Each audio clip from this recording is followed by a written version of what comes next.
traverses this very demanding racetrack. Speeds here reach up to 165 miles an hour on the straightaway.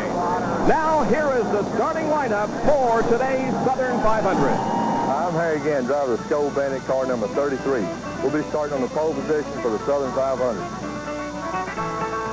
Hi, I'm Lake Speed. I'll be driving the number 1 Bullfrog Niche Chevrolet. I'll be starting on the outside front row. Hi, I'm Darrell Waltrip. I'll be starting the number 11 Budweiser Chevrolet in the 3rd position, and I'm looking for my first Southern 500 victory. Hi, I'm Neil Bonnet. I drive car number 12, the Budweiser Chevrolet, which will be started right beside the other Budweiser Chevrolet on the outside of the 2nd row. Hi, I'm Tim Richmond. I'll be starting number 5 today. That's 3rd row inside. It's my turn today in the old Milwaukee number 27. Hi, I'm Terry LeBlanc, driving the Piedmont Airlines Chevrolet. I'll be starting on the outside 3rd row. Hi, I'm Bobby Ellison, and I'll start the Miller High Life 22 inside the 4th row for the 35th running of the Southern 500. Hello, everyone. This is Benny Parsons. I'll be starting outside the 4th row of my Copenhagen Chevrolet. My crew and I is going to be trying to win our very first Southern 500. Those are the first 8 starters. Here are the rest of the field. Row 5, David Pearson and Joe Rutman. 6th row, Ricky Rudd and Bill Elliott. Row number 7, Jeff Bodine and Dave Marcus. 8th row, Cale Yarborough and Richard Petty. In row number 9, Jody Ridley and Rusty Wallace. 10th row, Buddy Baker and Dale Earnhardt. In row number 11, Greg Saxon, Lon Bouchard. The 12th row, Dick Brooks and Bobby Hillin Jr. Row 13, Phil Parsons and Sterling Marlin. 14th row, Tommy Ellis and Morgan Shepard. Row number 15, Trevor Boyes and Randy Baker. 16th row, Connie Saylor and Mike Alexander. In the 17th row, J.D. McDuffie and Slick Johnson. 18th row, Ken Reagan and Kyle Petty. Row number 19, Clark Dwyer and H.B. Bailey. 20th row, Tommy Gale and Jimmy Mean. And in the 21st row, all alone, Buddy Arrington in car number 67. In addition to the in-car camera, we will also have radio communication with Jeff Bodine in that number 5 car. Jeff, this is Bob Jenkins in the ESPN broadcast booth. Do you read me?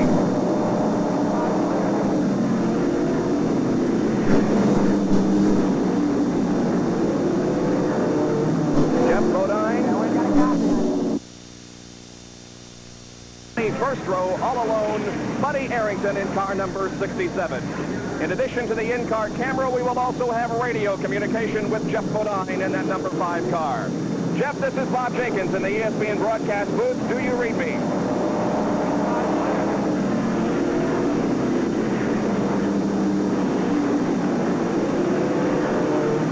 Jeff Bodine? All right, Jeff, how do things look at this point just before the green flag? Well, it looks like I got a lot of good fast iron in front of me and a lot behind me, but, you know, we're just going to have to see what develops here in the early part of the race. Just got to ride it out, keep it cool. Now, Jeff, the racetrack is very narrow here on the front straightaway. When the green flag drops, what do? Do you go inside or do you go straight? We'll probably stay in line. It's so narrow you don't want to get down on that dirty part. We'll just stay in line. Jeff, good luck to you. We're riding with you. Thank you. I don't know when I've been as excited as I am for this one, Jack. Well, Bobby, being around Darlington all week gets you excited, but when you take a look, as we've said, the parity in the field and the top cars that are going to come to the stripe for the start of this thing, it really is going to be one of the best Southern 500s we've ever witnessed. The pace car is in turn number 4 now, and we anticipate its movement to the inside of the racetrack, to the pit area and the start of today's race. The pace car does move to the inside in pit row. Harold Kinder looks the field over. And the green flag is out. The 35th annual Southern 500 is on.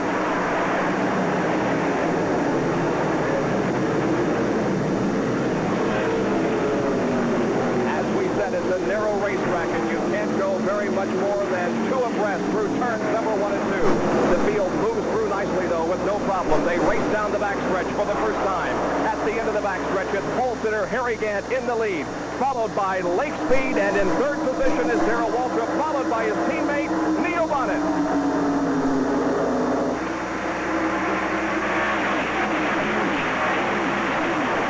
Off of the 4th corner, completing lap number 1. Again, everybody moving nicely. And we will have no caution flag on lap number 1.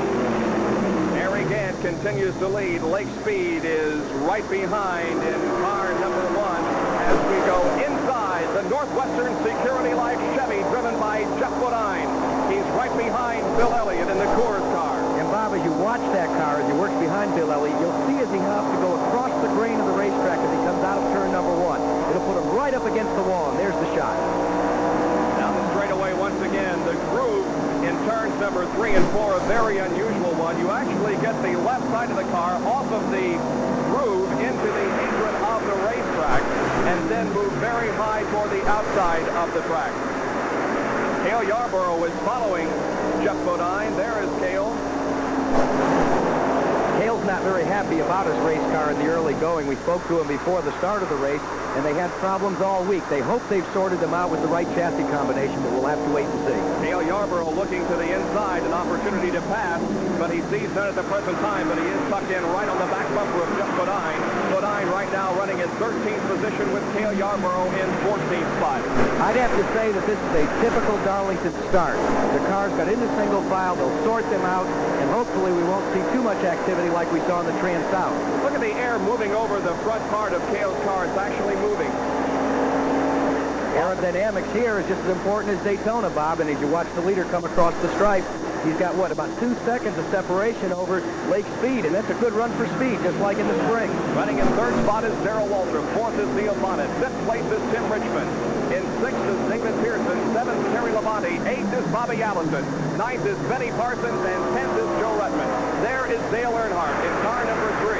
He was, until last week, the leader in the points battle for the Winston Cup, but because of Terry Labonte's win last week at Bristol, Tennessee, Dale Earnhardt is 2nd at points at this time. Right now, making a move on Richard Petty to the inside.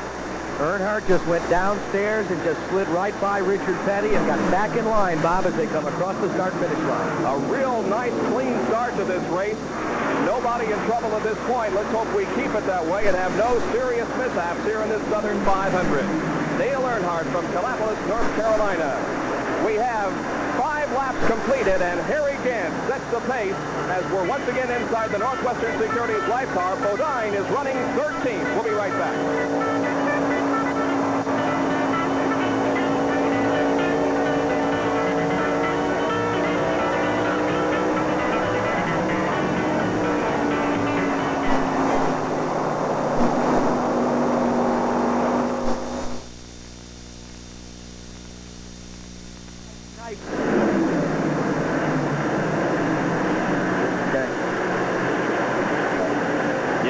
Great. All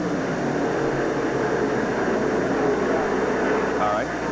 Let's kind of stay on top of Earnhardt, Yeah, too, he's Terry. moving nicely.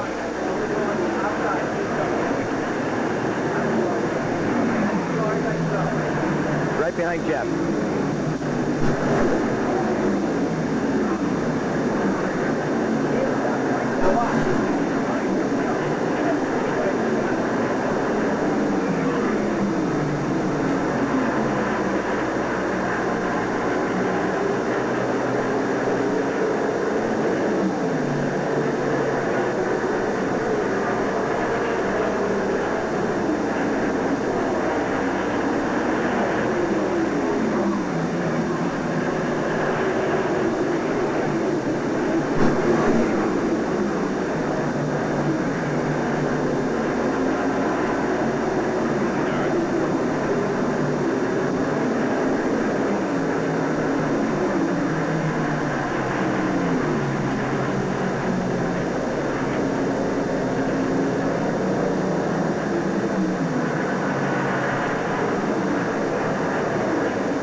Move up through traffic is Dale Earnhardt, who started in 20th spot, but is moving up nicely.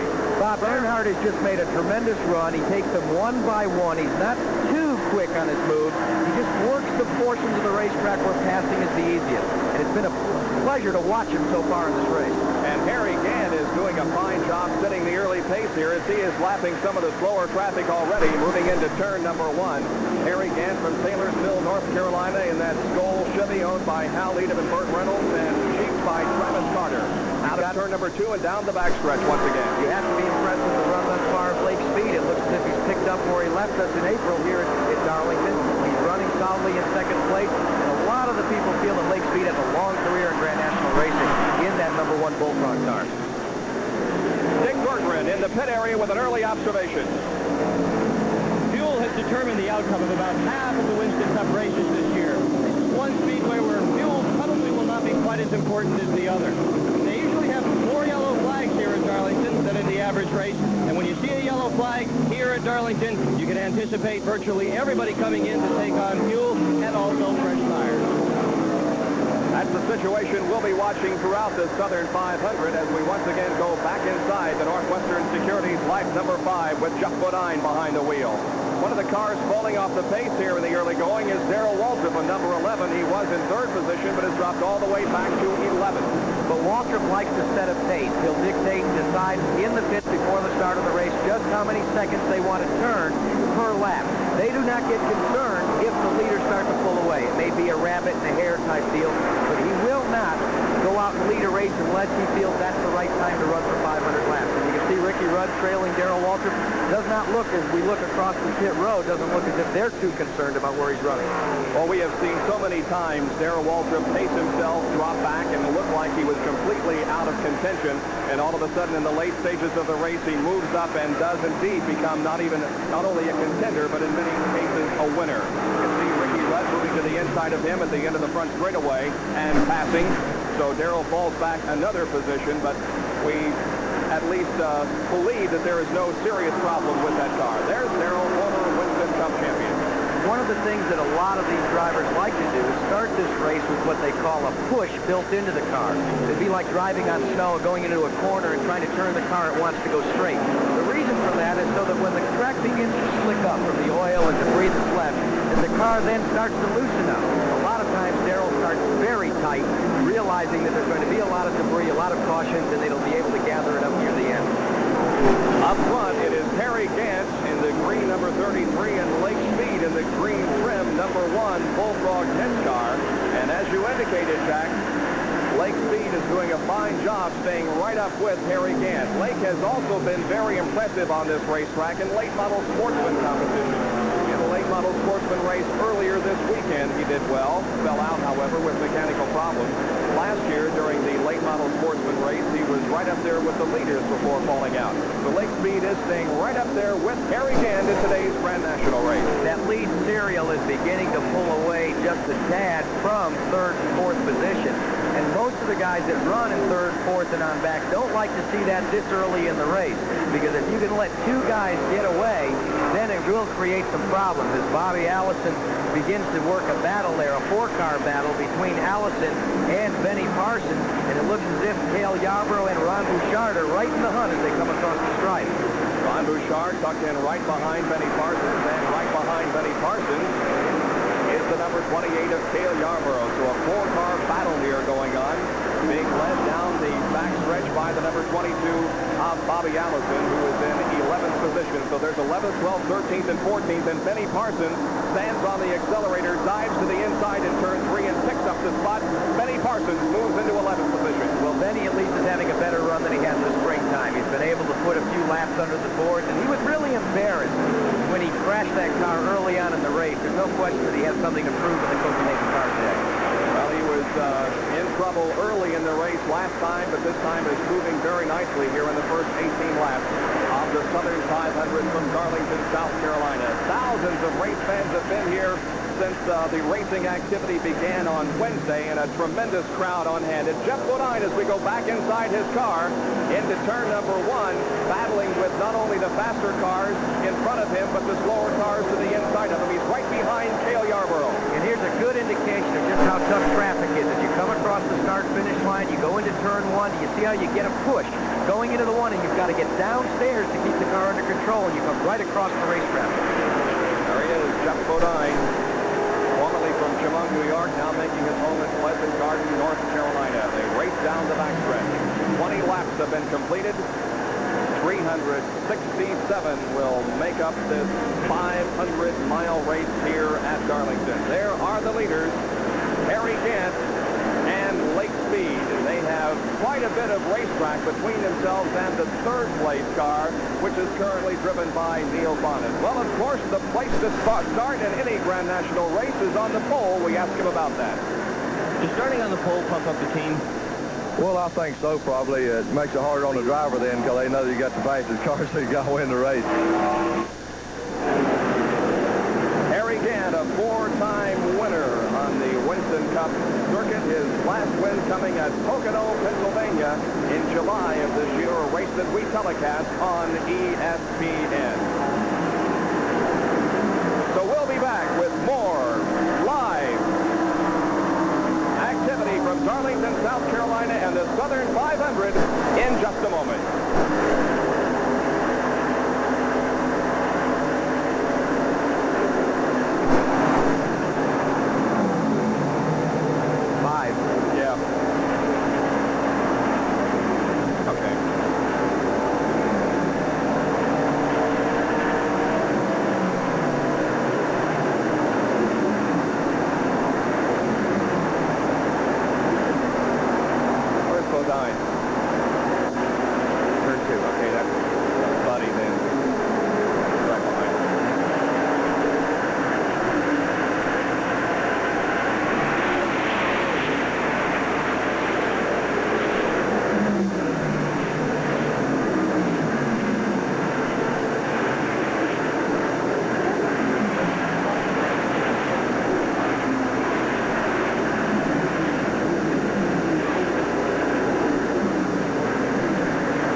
Statistical look at Darlington International Raceway. It is 1.366 miles in length. It is egg-shaped, one of the turns much wider than the other. 22 degrees of banking. The important thing to remember here is the 35-foot wide running groove. Now, the racetrack is much wider than that, but the groove that you run in is only 35 feet wide. And we've got a battle up front again. Lake Speed tried coming out of turn 2, but couldn't have anything with the race traffic getting somewhat in his way. Had to settle to go right behind your leader, Harry Gant, once again. But as they come out of turn 4, you could probably look for Speed to try it one more time. Slow car in front of them is the number 23 of Connie Saylor. Here they come crossing the finish line. 27 laps have been completed, and Lake Speed is running right up there with Harry Gant. These two started side by side as a car has pulled into the pit area in the backstretch. That's Morgan Shepherd from Conover, North Carolina. There are pits not only on the front straightaway, but also in the backstretch, and Morgan Shepherd's pit is in the backstretch. Difficult when you see a car come into the pit so early in the race, especially a driver of Morgan Shepherd's caliber, driving that number 17 car for the last couple of races. You know, Morgan's one of these journeyman drivers that, although he's won a Winston Cup Grand National event, has not been able to hitch onto a regular ride. Service is done, and he's going back out on the racetrack. And there's a car, Buddy Baker, in the Wood Brothers entry that had his share of problems in the last practice session yesterday. He crashed very badly in the corner in the last practice session, and I think Dick Berggren has got an update on just what occurred. Well, Jack, what happened is they lost one of the freeze plugs out the side of the engine, and that threw a lot of water on the tires of the car. He hit very hard into the turn, damaging the car severely. They worked late into the night on the automobile. They were here at 5 o'clock this morning. It's basically an unknown quantity.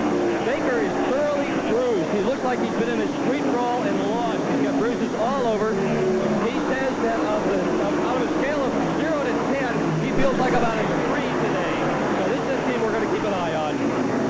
And another crew we're keeping an eye eye on, Dick, is the Junior Johnson crew. They have the hood up on Darrell Waltrip's car, so perhaps when we speculated earlier that Darrell did not have problems, and he indeed was having a problem, he and David Pearson is also in the pit area. Well, it looks like the Darlington gang fight has started on pit road. Attrition always playing a critical role here in the Southern 500, and two of the tops are already there. Quite a bit of smoke pouring out of the hood of that number 16, maybe an overheating problem. We did see a lot of that in yesterday's late model sportsman race. There is smoke pouring from the rear end of the Darrell Waltrip car as we watch that on pit road and watch the leaders, Harry Gant and Lake Speed, on the racetrack, lapping some of the slower traffic off of turn number 4. That's the area where the cars get the famous Darlington stripe that we'll be talking more about a little bit later. Harry Gant, the leader, 31 laps have been completed. Has opened up the interval between himself and Lake Speed just a little bit, and we have a car spinning. That's H.B. Bailey going a doody-doo there in the corner. H.B., a long-time runner here at Darlington, coming out of Houston, Texas, and he looks as if he's gathered it back up, but it'll be a short afternoon for him, too. Well, we did go 31 laps before we had our first yellow. H.B. pulls away, only some perhaps flat spots on those tires. We'll be going in and having them changed. Meanwhile, the car of Darrell Waltrip has been pushed behind the wall, so the crew will be making a closer examination of that car to see exactly what the problem is and if Darrell can get back into the hunt. That's got to be a heartbreak for that crew. You know, they've been after the Winston Cup Grand National Championship all year, and in the 2 years that Waltrip captured the title, this span of 8 or 9 races going into the autumn months was really where the team shined. And then, of course, last year, it was the same for Bobby Allison. And then many people say that you have to have your stuff totally together and really perform from now until after Charlotte in order to win the Winston Cup. And this will be a tough break for those people. Although Darrell is 4th in the point standings, he is by no means out of the Winston Cup battle at this point, but he will lose valuable points if he is out completely of this race at this point. Now, we see the leaders beginning to make headway toward the pits. Harry Gant, Lake Speed, Neil Bonnet, Tim Richmond, Joe Ruttman, all of them coming in for their first pit stop. Had we not gone to this early yellow situation, we could have gone many more laps than this before the cars would have to come in for a pit stop. And here's what a pit stop looks like from inside Jeff Bodine's Northwestern Security Life car. Many people think that when a driver pulls the car onto pit road that his job is done, that it's a momentary respite. But watch as they begin to put the jack under Jeff Bodine's car. As it begins to go up, Bodine must remember to keep the wheel turned the proper way.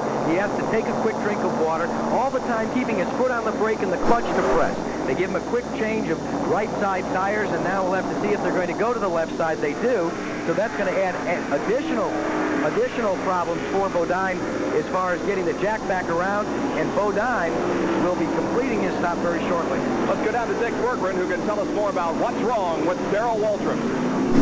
Darrell, after a big puff of smoke, you're behind pit wall. What's the problem? I think we must have burned a piston or something like that. The thing started and hadn't run well from the very beginning, and it just got slower and slower, and then finally something internally burn up, I guess. I don't really know yet. Their boys are working on it. It's a shame. We're out, probably the first car out of the race. Maybe next week. You were so fast in practice, though. Well, that doesn't pay much. Darrell Waltrip in trouble. Serious internal engine problems is the cause. Darrell, of course, the winner of the Trans-South 500 earlier this year here at Darlington, and he wanted so much to get his name in the record book as being a winner of the Southern 500, but it will not occur today as Darrell has apparently burned a piston in that car. We are under yellow at Darlington International Raceway. Johnny Mann are about to resume the Southern 500 after the spin involving H.B. Bailey in the turn number 2. The green flag waves once again, and we are back to racing. Restarts are not an easy task here at Darlington because you're on the outside groove trying to get around race traffic and still have to narrow it up going through turns 1 and 2. It looked as if Harry Gant and Neil Bonnet got the jump on the rest of the competition as they forced their way into turn 3. Neil Bonnet is running in second spot. Lake Speed has dropped back to third, but Harry Gant continues to set the pace here. And off of turn number 4 once again. Bonnet tucked in right behind him. There are a couple of lap cars between Neil Bonnet and the third place car of Lake Speed. Ron Bouchard has passed Lake Speed, and Ron Bouchard now moves into third spot. Lake Speed back to 4th, and in 5th position is Dale Earnhardt, who has come from 20th starting spot. Earnhardt has had a terrific run, as has Bouchard thus far. Bouchard now, in just one lap, has narrowed down the gap. As you see Bouchard come through the picture, and he's beginning to close in on your lead serial, the first two cars. Ronnie Bouchard, who had a good run yesterday here. As a matter of fact, Ron Bouchard was the winner of the late model sportsman race here yesterday, a program that you will see later on ESPN. We're at the 35th annual Southern 500, and inside Jeff Bodine's car, we'll have more activity from here after these messages.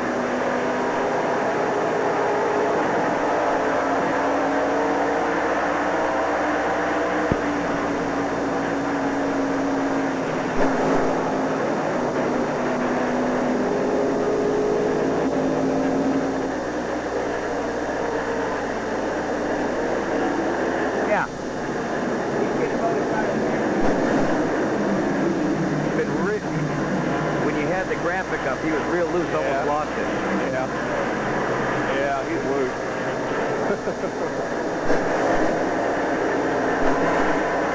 Rudd. That's why I have a white knuckle. Be loose here. Yeah, I imagine. It's like almost driving the thing, isn't it?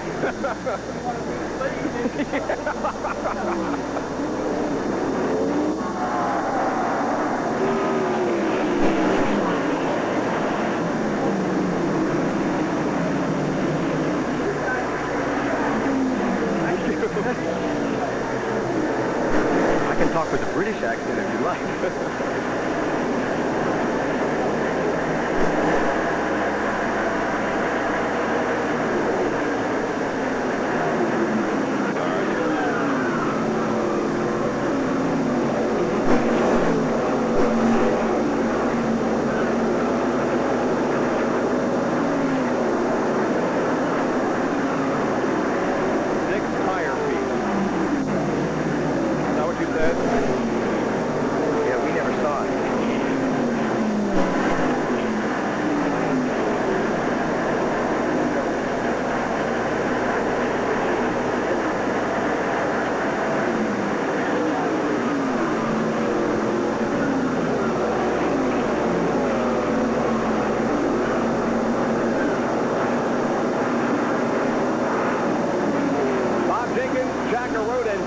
On a beautiful Labor Day weekend here in Darlington, South Carolina, and ESPN's live coverage of the Southern 500. Harry Kent is the leader, being followed by Neil Bonnet. There they are, crossing the finish line, completing lap number 46. Third place is Ron Bouchard. Fourth is Lake Speed. And fifth spot, a good run for Joe Rudman. Sixth spot is Dale Earnhardt. Seventh is Terry Labonte. And eighth is Cale Yarborough. Ricky Rudd made an unscheduled pit stop just a couple of seconds ago for fresh rubber on that car, and finding the right tire combination is especially important at this racetrack. Dick Berggren was able to examine a little bit closer the need for good tires on a car. When the race is over in one, generally earned on the circuit, many of the teams have stacks and stacks of tires, others just a few.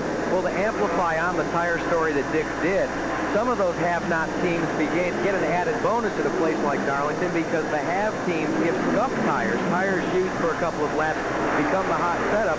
We'll go bring those tires to the have-nots and have them run them for a few laps during the race. The other thing that's happened is what used to be a black art as far as tire setup.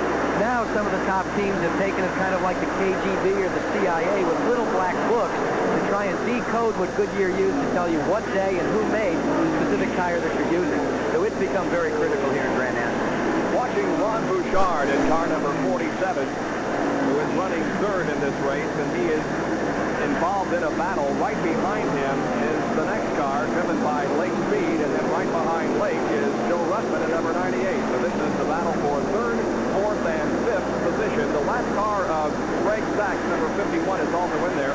Joe Rudman moving to the inside and trying to make a pass on Lake Speed, but unfortunately runs out of room because Greg Sachs gets in the way in turn number 3.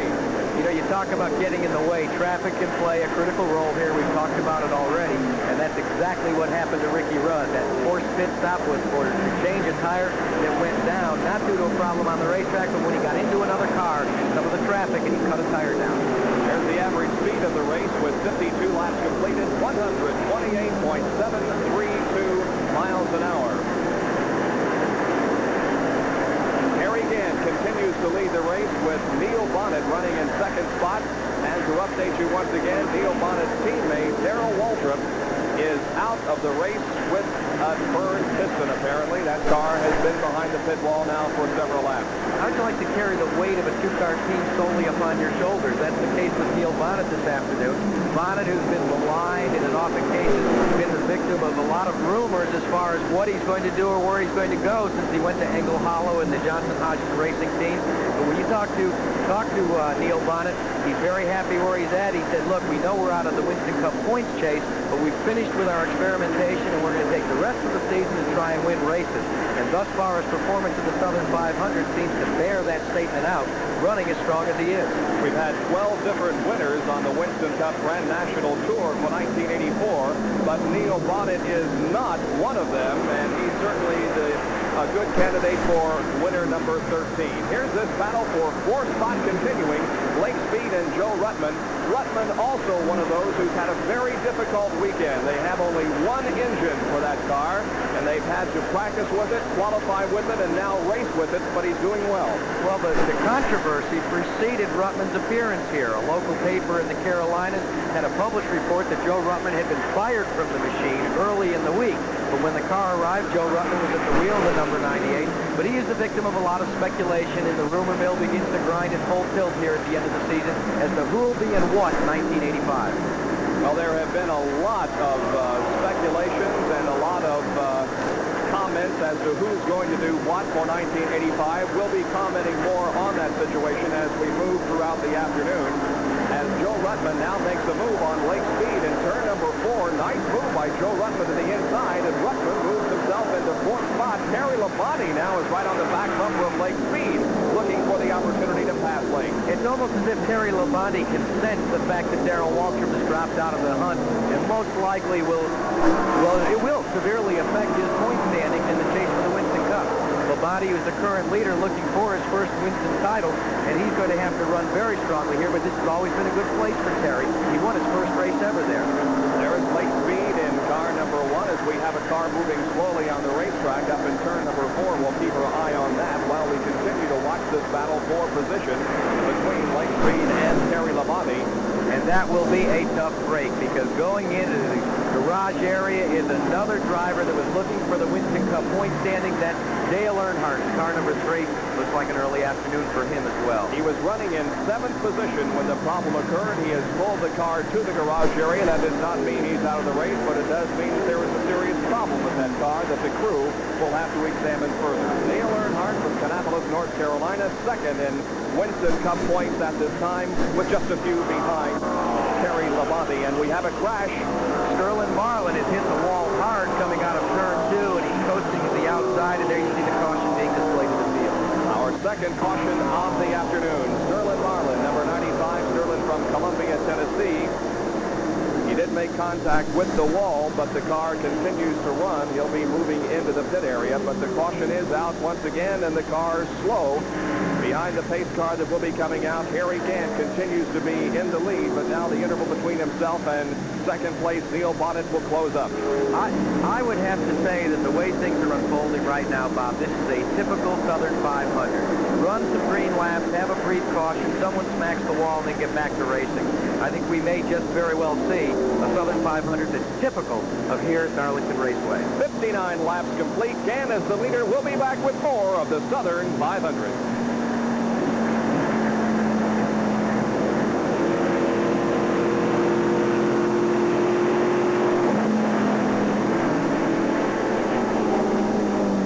And see if he makes any adjustments, and I'll watch this one.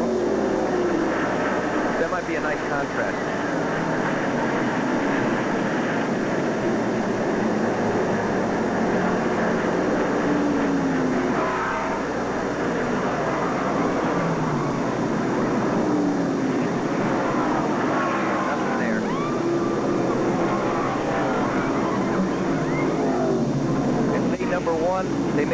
problems in the wedge.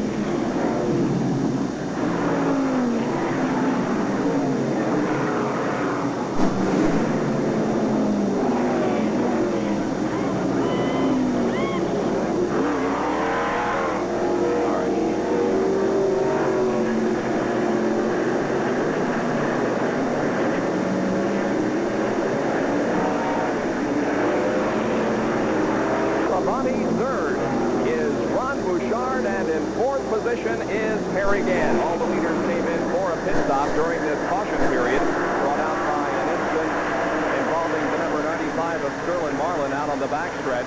Now Bill Elliott is the leader. And during those series of pit stops, we observed all the leaders, and the only leader really up front who made any chassis adjustments to speak of, Bobby Allison, the crew working extensively on the rear end of that car. And here is more on the pit area activity from Nick Berggren. Engine attrition is unusually high. Early in the race, we've already logged 3 of the favorites. Dale Earnhardt is in the garage with a blown engine. Darrell Waltrip in the garage with the same problem.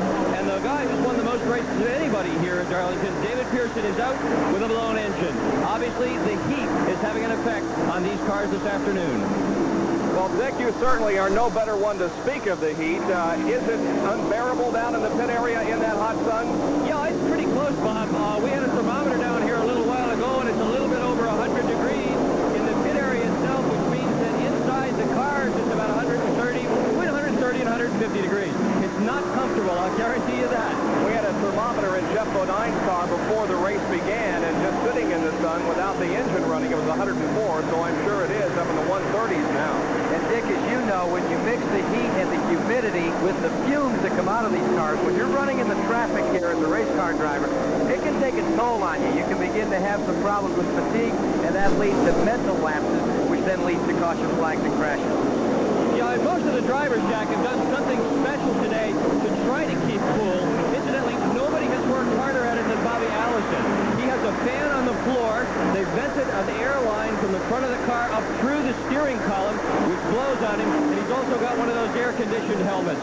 Well, you know, a couple of years ago, he had an air-conditioned car, which was the cause of some controversy when the heat was so oppressive, and they drilled a hole in the car during a pit stop through the roof. So Bobby Allison tried to do his homework in advance, I would think, Bob, before he comes here to race. Yeah, that was last year when the temperature in the shade here at Darlington was 104 degrees. It's not quite that warm today. The temperature is in the 90s right now, but it's still very hot and humid.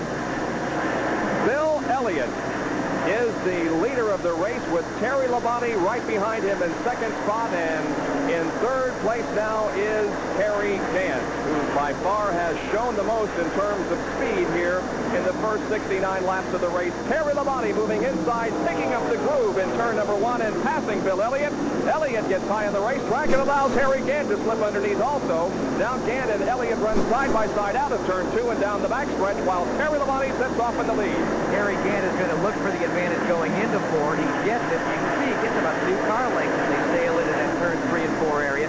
And Gant just capitalized on the miscue by Bill Elliott, and it gave him second position. He is our 5th leader of the afternoon. The leaders have been Harry Gant, Bobby Allison, Jody Ridley was shown as the leader of lap number 60, Bill Elliott, and Terry Labonte. Labonte, the winner of that most recent Winston Cup Demolition Derby, you could almost call it, down in Bristol, Tennessee. There were a record 12 caution flags in that race, and a lot of equipment was damaged.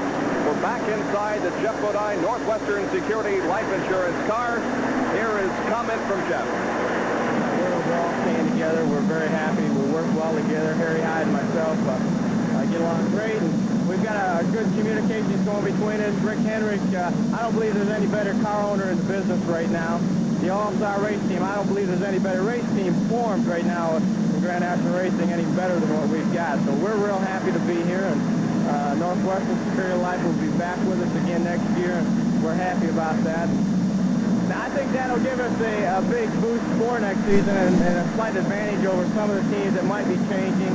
We'll already have a year of experience behind us, and to start over again each season is tough. It always puts you a little behind, so we think we're going to be way ahead when we start at Daytona in February. No doubt about the future for Jeff Bodine. He's hooked back up with Harry Hyde and group in the Northwestern Security Live car. Just as we were about to get that cover. What a blown motor looks like when you're directly in front of it. You talk about the rumor mill. If we look at the top three come across the line, Terry Labonte, Harry Gant, and Bill Elliott. It is, as I said, at full speed right now. Bodine was part of those rumors for quite a while, and he put it all to rest with the announcement he's going to stay put. Some of the other drivers, well, it's not so certain where they're going to be. You've heard it said that the 21 car that Buddy Baker will be vacating that machine. Nobody is quite sure where Baker will go. The number 711 machine, driven by Kyle Petty, it looks as if for the first time in history, the first families of stock car racing, the Wood brothers and the Pettys, this of course the third generation Petty, Kyle to be exact, will be united in 1985, and get this, Bob, for 30 races. They're going to go for the Winston Cup Championship. That's just one of many, and we'll touch upon them throughout the afternoon. Labonte, Gant, and Bill Elliott are running in a row down the backstretch here at Darlington as the thousands of fans there in the backstretch grandstand look on. And they move into turn number 3 once again.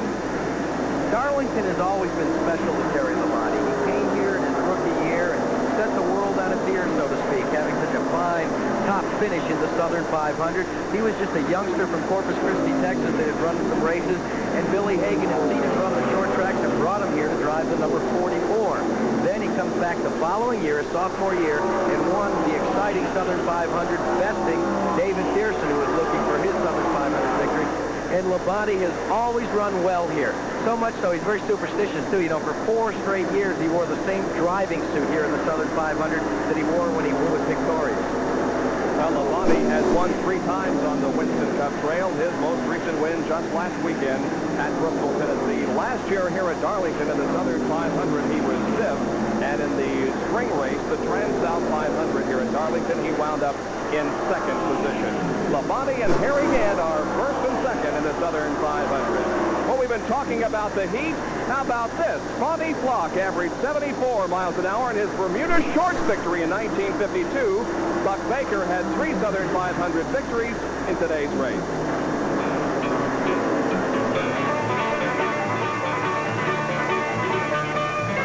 Auburn got beaten against Miami. Yeah, the Hall of Fame.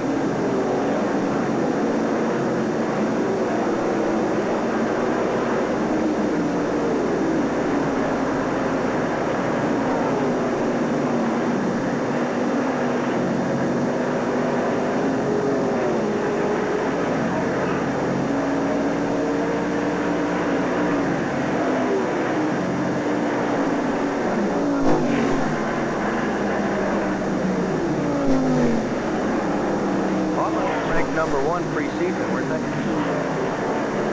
Yep.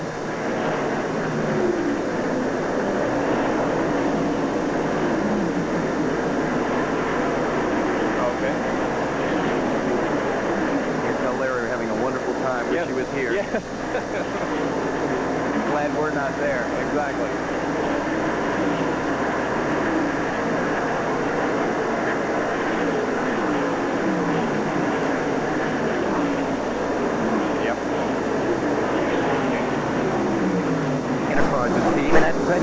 Dale Inman, he starts to look at the rear deck lid of Jeff Bodine. How close they can get. Oh, as they come out of turn number 4 and across the stripe. Winston Cup Series, and we have a spin up in turn number 2. Kyle Petty is spinning and bumping the outside wall. Petty slides to the inside of the track, but gets out of the way of the others that are behind him. Close quarters racing in turn 1 is what called for the spin by Kyle Petty. He was right real close to car 21, the Buddy Baker machine. Kind of ironic, isn't it? Those 2 cars, a lot of rumors about them swapping rides this year. Actually, Petty going to the Wood brothers. And some people may begin to wonder just what occurred there. We'll try and look at the tail end of it and see if maybe we can trace what actually occurred in that spin. Well, this is not the only accident that Kyle has sustained this weekend. He had a hard contact with the wall in turn 4 earlier in the weekend. Too tough to call whether it was actually contact between Baker or not, but the car whip around and go up to the high side and then just slide slowly down in front of the field and out of the apron. Kyle started in 36th position because of his accident on the track and the 2 abreast formation. heads for turn number 4 onto the straightaway at acceleration, and Joe Ruttman leads them down. And here's a good look at what a restart looks when you're a lapped automobile down on the low side. You got to be aware of the cars behind you, but also the cars on the side of you. Bodine did a nice job, stayed in the low groove as best as he could, and the front 3 machines just begin to pull away from him. Now we see Terry Labonte coming in the picture down the backstretch. Terry Labonte is moving away around him, and now here is Bill Elliott trying to make a move to the outside on the backstretch, but is unable to pass Jeff. Now perhaps he will try the inside in turn number 3. Bill Elliott trying to work himself around Jeff Bodine in turn number 4 now. When you find yourself coming into a corner like that, now as you watch Harry Gant try to make the move on Ricky Rudd, you've got to try and ride the car back up. If you fight the wheel, it'll just push its way right to the wall. So you've got to really have a lot of peripheral vision when you run Darlington. Be aware of what's on the side of you. Almost literally have eyes behind your head to know what's behind you as well. There's the leader of the race, Joe Ruttman, and we talked earlier about the fact that Neil Bonnet is not among the 12 winners on the Winston Cup Tour this year. Neither is Joe Ruttman, so he could be the 13th. Now it is Cale Yarborough running right behind Jeff Bodine as Tim Richmond moves alongside and passes. Cale trying to pass Jeff Bodine here. Cale looking to get around Jeff Bodine. Lake Speed directly behind Cale Yarborough, and directly behind Speed is Neil Bonnet trying to work his way back up. You see the jockeying back and forth, the way the cars are jostled around. That's just the nature of Darlington Raceway. You've got to let the car find its own set, so to speak, as you work the corners. Some excellent pictures coming from our in-car camera. There is Cale Yarborough now moving to the inside of Jeff Bodine, and again we see the aerodynamics playing a big part. Look at Neil Bonnet going 3 abreast down the main straightaway at the start-finish line. They're 3 wide. Everybody gets into single file, or at least 2 abreast as they move into turn 1. Bonnet thought a lot better about that move because the real estate down the front stretch was evaporating quickly, and he had to find a hole. And it was just plain luck that he was able to get back in. You talk about the aerodynamics when we get that shot back inside the race car. You look out the back, you'll be able to see how the hood actually flaps. The wind really plays tricks on these machines.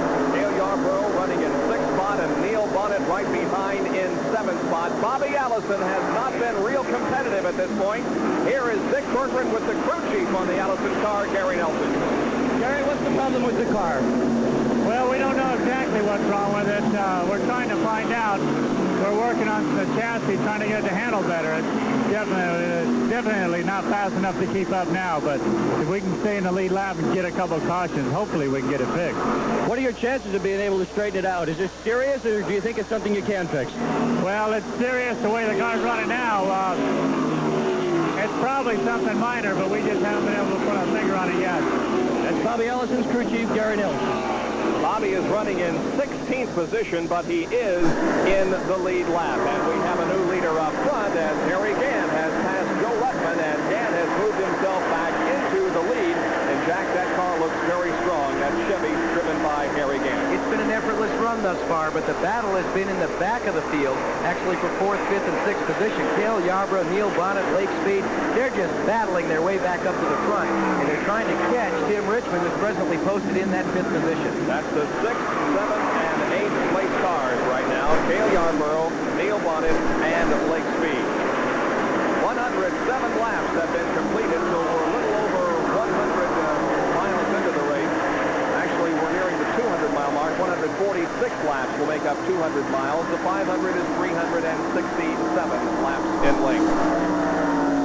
As you watch Cale Yarborough avert a lot of the corner, it looks as if Neil Bonnet's going to take another look downstairs. And you see how Lake Speed tried to go with Neil. He figured if Neil was going to be able to get around, Lake might have been able to sneak around as well, but it didn't work out that way. Interval opening up just a little between Harry Gant and Joe Ruttman as Ricky Rudd has come in for another stop. Looks like it's going to be a long afternoon for the Bud Moore team in the number 15. You see Bud just came plain kicking the tires there. This makes a run at Darlington a long, long day. When you have problems throughout the afternoon, you're off of the pit stop sequence, and you just have to come in and out and then get back out there and try to build yourself up to racing speed. Well, it's been an up and down year for this young man. Literally up and down as he started off the year with a very bad accident at the Daytona 500, but then came back the very next race and won it at Richmond, Virginia. Ricky Rudd is currently 8th in the point standings in the battle for the Winston Cup. Off of turn number 4 once again. There are the first 3. Harry Gant, Joe Rutman, and Terry Labonte. We've been tracing...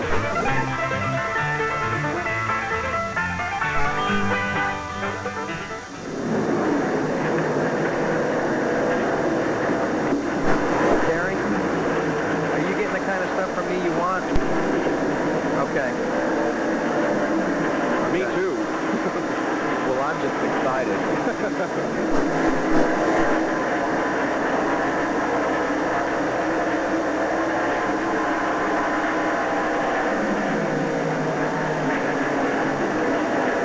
Far and away the easiest drive is Harry so far. He's not sawing at the wheel. He's not doing anything. Yep. And they haven't really adjusted the car. To be exact, the running of the 35th Annual Southern 500. Well, we'll recap this race and all of the other major events in the world of motor position. We've had 8 lead changes among 6 drivers, 3 caution periods for a total of 19 laps. And some of the top names are already out of this race, including Darrell Waltrip, Dale Earnhardt, Ron Bouchard, and Kyle Petty. You know, Bob, this is the first time in 35 years that Grand National Motors have been heard echoing on a Sunday afternoon before Labor Day. This is the first time that this race has been run on a Sunday. Traditionally, it's been held over for Monday, and the racetrack was always closed, except last year when they ran a rain-out lane model sportsman event. So this is a kind of a dramatic change for a historic old event like the Southern 500. The partying, we understand, that usually went on the night before a race last night. Perhaps they're going to be partying tonight after the Southern 500 is concluded, because tomorrow is, for most people, Labor Day and a holiday. Well, Ricky Rudd has made a couple of unscheduled pit stops here. The situation, again, tires. Now, let's make it clear that there's nothing wrong per se with the tires, but the circumference of these tires have a tremendous amount to do with the way the car performs. A quarter-inch, 3/8, half an inch here and there makes all the difference in the world. So they've been running around trying to find a set that'll go exactly right. Now, Tim Richmond has gone just about everybody one step better. They've got a guy in the back of their truck with a computer keeping track of all their tires. So they can just punch up some buttons and find exactly the right tire, and they know where it is in all the stacks of tires that they've got. This stuff is really getting technological, and no wonder. This is what makes them go fast or makes them go slow. You know, that's a very good point, Bob, that Dick brings out. When we say that a tire's gone bad or that you got a bad set of tires, what a racer is talking about is they're not really suited to the chassis situation that he's got. It's not that they're bald or they've worn out or anything like that. Now, when they say they've cut a tire down, literally they've cut it down and it's exploded. Ashland, Ohio's Tim Richmond, who now lives in the Charlotte, North Carolina area, running in 5th spot. Right behind him, 6th place, Neil Bonnet. You ready for a great rumor for Tim Richmond? There have been many. Supposedly, Richmond was seen in Germany at Hockenheimring with the Formula One Grand Prix circuit, talking very animatedly to Bernie Ecclestone about possibly driving one of the Brabham cars. Yeah, he's supposedly going back there for more consultations, but that again is only one of the many rumors flying around here this weekend, and Tim cannot substantiate the rumor that he'll be driving Formula One cars next year, and I think it's a little bit early to determine his position in auto racing in 1985. At this point in time, you don't need a baseball mitt to catch all the rumors. You need a net. Back inside the Northwestern Security Life Chevy with Jeff Bodine. Right behind Jeff is Richard Petty as Petty tries to work over Bodine. Jeff is a lap down. Richard is in 12th position. We'll be right back.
performing extremely well and by far the most superior car on the racetrack. At this point in time, you would have to say that. But remember, Bob, that the racetrack can change throughout the afternoon. And one of the key jobs that Crew Chief Travis Carter is facing right now is keeping that chassis and that combination up to speed with the changes on the racetrack. So he's got his hands full as he gets ready to run the 500-mile distance here. While we were away, updating you on everything else going on in the world of sports, another retiree from the race, Neil Bonnet, has pulled behind the pit wall. Back in the Northwestern Security Life Jeff Bodine car, and Richard Petty is smoking the tires. At least he was there in turn number 2, perhaps indicating a handling problem.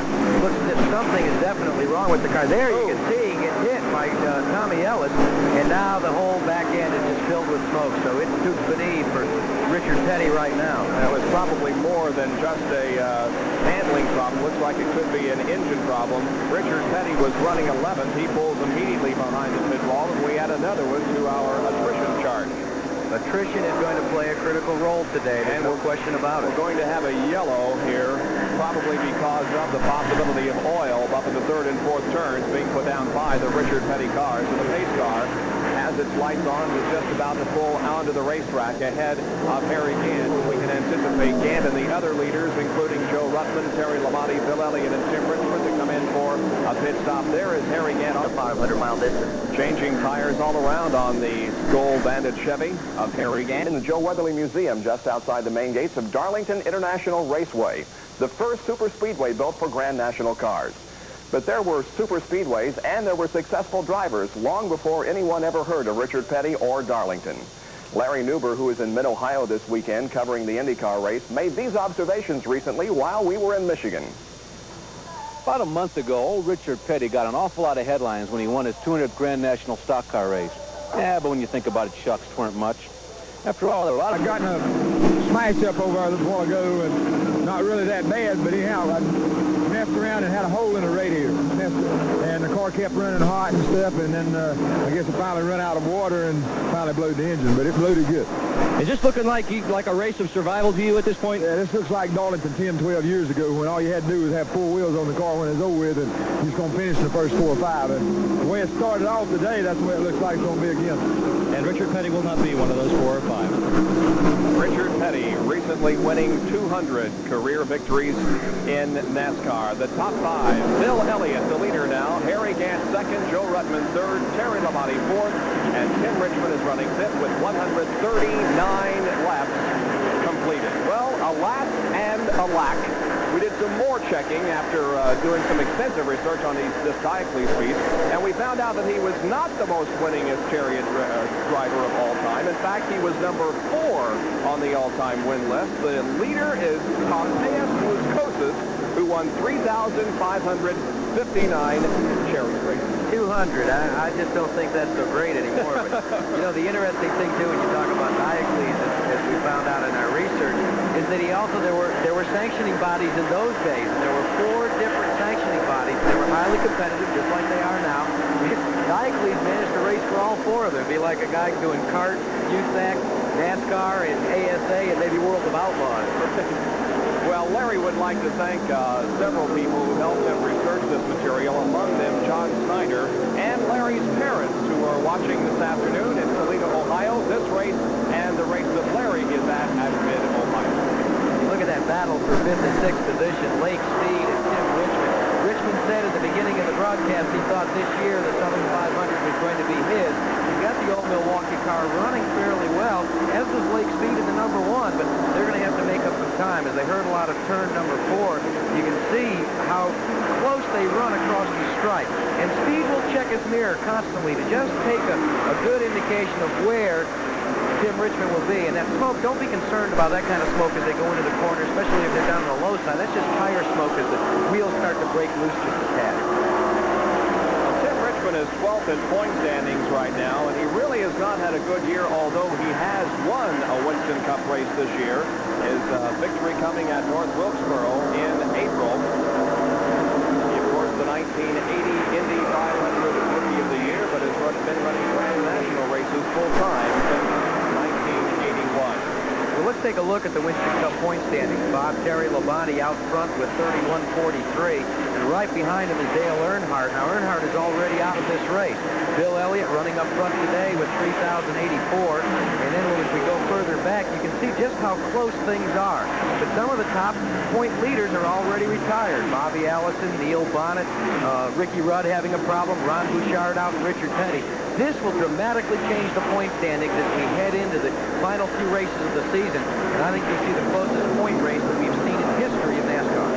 At this point last season, Bobby Allison had a 41-point lead over Darrell Walter. There was a 281-point gap between first place Allison and fifth place Richard Petty. This season, there's only a 120-point gap between leader Labonte and fifth place Harry Gant. And at this point, Bobby Allison is 210 points behind, but certainly not out of the race. Bill Elliott looks as if he's going to have his hands full. Harry Gant gets by him down in turn number 1, and Elliott is going to battle back down low, and Gant almost, I'd have to say, closed the door on him there. Still a good race up front here in the Southern 500 as we are very close to the 200-mile mark. In fact, this time around, they will complete 146 laps, which gives us 200 miles. Harry Gant is the leader. Behind him is Bill Elliott. Now, Bill Elliott almost won the race that we telecast in Michigan earlier this year, but unfortunately had to make a fuel stop late in the race as we take a look at Harry Gant's crew watching the Harry Gant machine out there on the racetrack. And the problem simply being that the Fords that are competing this year simply do not get the gas mileage that the other cars do. That is indeed the case. Historically, the Fords have been probably 2 to 3 laps at a track like Darlington. Less in terms of gas mileage or fuel consumption than the General Motors product. And if there's one driver that's hoping that fuel consumption is not a critical issue in the outcome of this race, it has got to be the number 9 machine of Bill Elliott. Because Elliott definitely wants to be in the hunt, but if it's a question of gas mileage, he could have his hands full. Among those who are running well here this afternoon, but not up battling for the lead, Phil Parsons in car number 66, who is currently in 7th position. Now, you recall that Phil had a very good qualifying position in our most recent telecast on ESPN, but dropped back quickly. And we asked this young driver, who is the brother of Benny Parsons, what it would mean to his career to win here at Darlington. It's a very prestigious race. What would it mean to you as a young driver to win this Southern 500? Well, that would be like a dream come true. It's something, racing is all I've ever wanted to do as long as I can remember, and to win any kind of a race in Grand National, especially the Southern 500, would be more than I could even dream about. Well, Phil has got to have other things on his mind besides racing, and not the least of which is the fact that he'll be getting married very soon. Matrimony will do wonders for Phil Parsons, because I would have to say probably be able to really concentrate then on his Grand National career. You know, it's kind of unique. Driving with your brother Benny Parsons in that 2-car stable for the Johnny Hayes shop. That's got to be a dream come true for that youngster. He's knocked around these Winston Cup circuits since Benny Parsons came south from Detroit in what Benny said was, many ARCA championships, and Benny winning, of course, the Winston Cup title, and I'm sure Phil would like to do the same. Well, Phil's best finish in a Winston Cup Grand National race was earlier this year at Talladega when he finished in 7th position. Last year here in the Southern 500, Phil Parsons finished in 8th spot. He's from Denver, North Carolina. We're past the 200-mile mark. We've got 300 more miles to go, and Harry Gant is leading. Bill Elliott running second. Joe Rutten is third. Labonte is going through his head are the years that he listened to this prestigious race on the radio and heard names like Johnny Mance and Fireball Roberts, people like that touring this speedway. You know, he's from Taylorsville, North Carolina, and this was their big track. This was Indianapolis until Daytona was built. And all through the years, you talk to these drivers, and it's the same type of thing. Darlington may not pay $1 million to win, but it means $1 million to these drivers to get a checkered flag here in the Southern 500. Well, there used to be a Triple Crown associated with Winston Cup racing at Daytona and in Charlotte and here at Darlington. But since Talladega has come along, the Triple Crown is no longer referred to, but still the tradition and the very big thing of winning here continues. Harry Gant is just on a tear this afternoon. And we talked all afternoon, Bob, about how well the car has been running. And a lot of that has got to go to Travis Carter, the crew chief, who's with Dick Berggren right now. Travis, have you had to change the car at all today, or is it just running that well? Well, everything's going pretty good. We haven't made any adjustments. Matter of fact, this is probably the first race I've ever been to the racetrack with, so we haven't turned the screw on it the entire week. But there are a lot of good guys running, you know, and there's still a long way to go, so we'll have to keep running as hard as we can and hope that we have the right combination at the end. And that's Harry Gant's crew chief, Travis Carter. The car is handling well, and obviously the engine is running very well because he is fast and he's also very smooth out there. Did you catch that? He said he hadn't had to turn a screw jack since they unloaded the car. That's just incredible in a place like Darlington. A lot of things can happen, though, and we've got a lot more laps to go before we drop the checkered flag on this one. So this race is not over by any means. Harry moving high on the racetrack, passing Tommy Gale. At this point, Harry has led 93 out of 157 laps, and he continues to put real estate between himself and Joe Ruttman, who is hanging around in second position. Gant was, you know, when he first came on board the Winston Cup Tour, was called the bride phase. It seemed as if he could never win the big one or win the little one as well. But he finished second so many times. But just in the last 2 years, in fact, here at the Trans-South 500 last year, he scored an upset victory over Darrell Waltrip. And since then, of course, the first win came in Martinsville. Since then, he's been a consistent winner on the Grand National Tour. His most recent win at Pocono in July of this year, and he has won 4 times in all. Aside from his win at Pocono this year, he has had 9 finishes in the top 5 and 15 finishes in the top 15. He was second at Daytona 500, and he was also second at North Wilkesboro. No question, Bob. Harry Gant is having a fine run this afternoon. He's just able to put the car wherever he wants. And as you watch him work inside the car, you can see it's effortless. He doesn't have a lot to do. He's not sawing back and forth at the wheel. And that's a good indication of how well that car is running. Harry Gant moving in turn number 1. In the lead. With Joe Ruttman in second spot. Labonte third. Fourth position is New Britain Slumlord.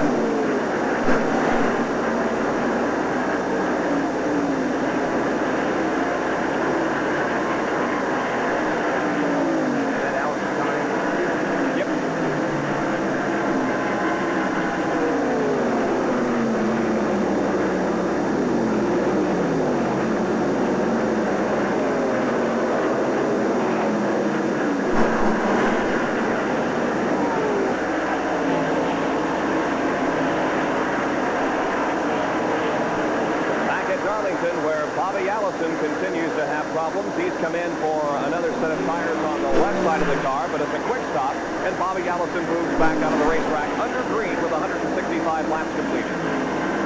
Harry Gant pulled right up to the rear deck with Jeff Bodine, about to put Jeffrey another lap down.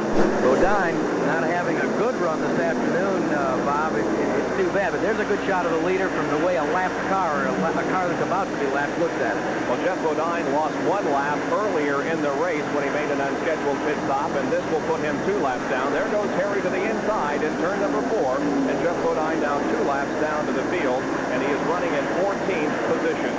Back on the straightaway as we go back inside the Jeff Bodine car.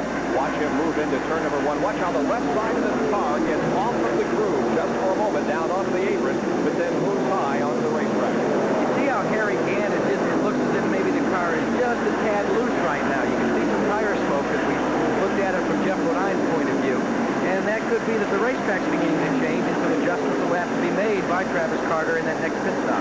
Well, in 1957, Speedy Thompson was the first driver to win a Southern 500 and average over 100 miles per hour. He was one of those inducted into the Hall of Fame recently.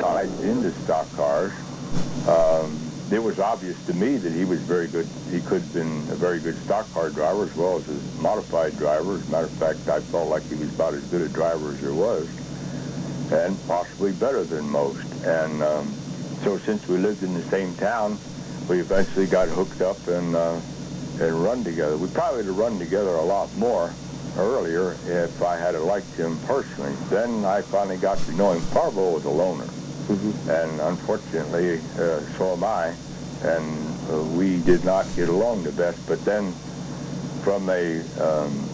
we got along good, but we were never real close friends.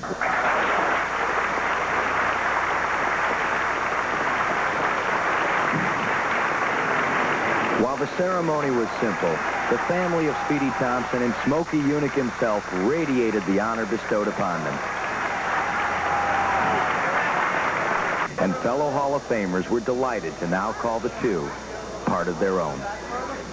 It gives you goosebumps when you think about it, some of the great names that are in there, and it is a particular road. The hot Carolina sunshine continues to pour down on this racetrack, making it tough on competitors, spectators, and those covering the pit area. Dick Berger. Yeah, and I'm going to tell you what, those of us who are covering the pit area today are mighty warm. The temperature right now, 104 degrees on pit road. So the teams are doing things to try to accommodate for that. Bill Elliott's team, for example, has got a heat-resisting blanket over the top of their fuel cans. They want to keep the fuel cool so they get the most out of it. Incidentally, they are suffering today in the crew chief. Bernie Elliott is not feeling well. He's now sitting under a blanket. Ordinarily, he's right on the pit wall calling all the shots. But they're hoping things are going to work out well for them anyway. Well, it may not look exactly like what you would see in the Formula One racing where they ice down their fuel, but that's the first for Winston Cup racing. Thermal blankets over your Union 76.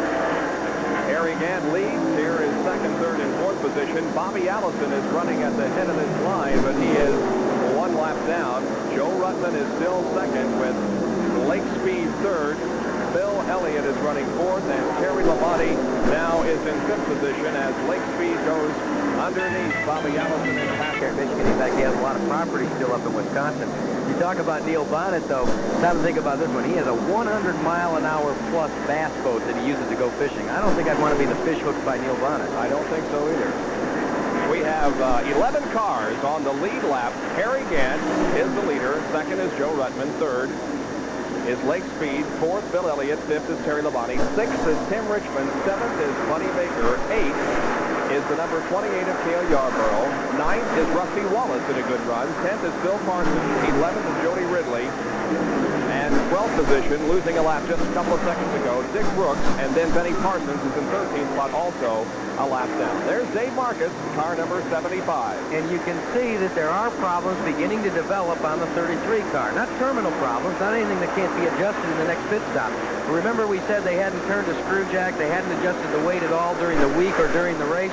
Well, as you watch that car go around, as he was directly in front of Dave Marcus in the 75, he's very loose as he comes out of the corners now. And he's also loose as he comes into the corners as well, so they're going to have to make some adjustments.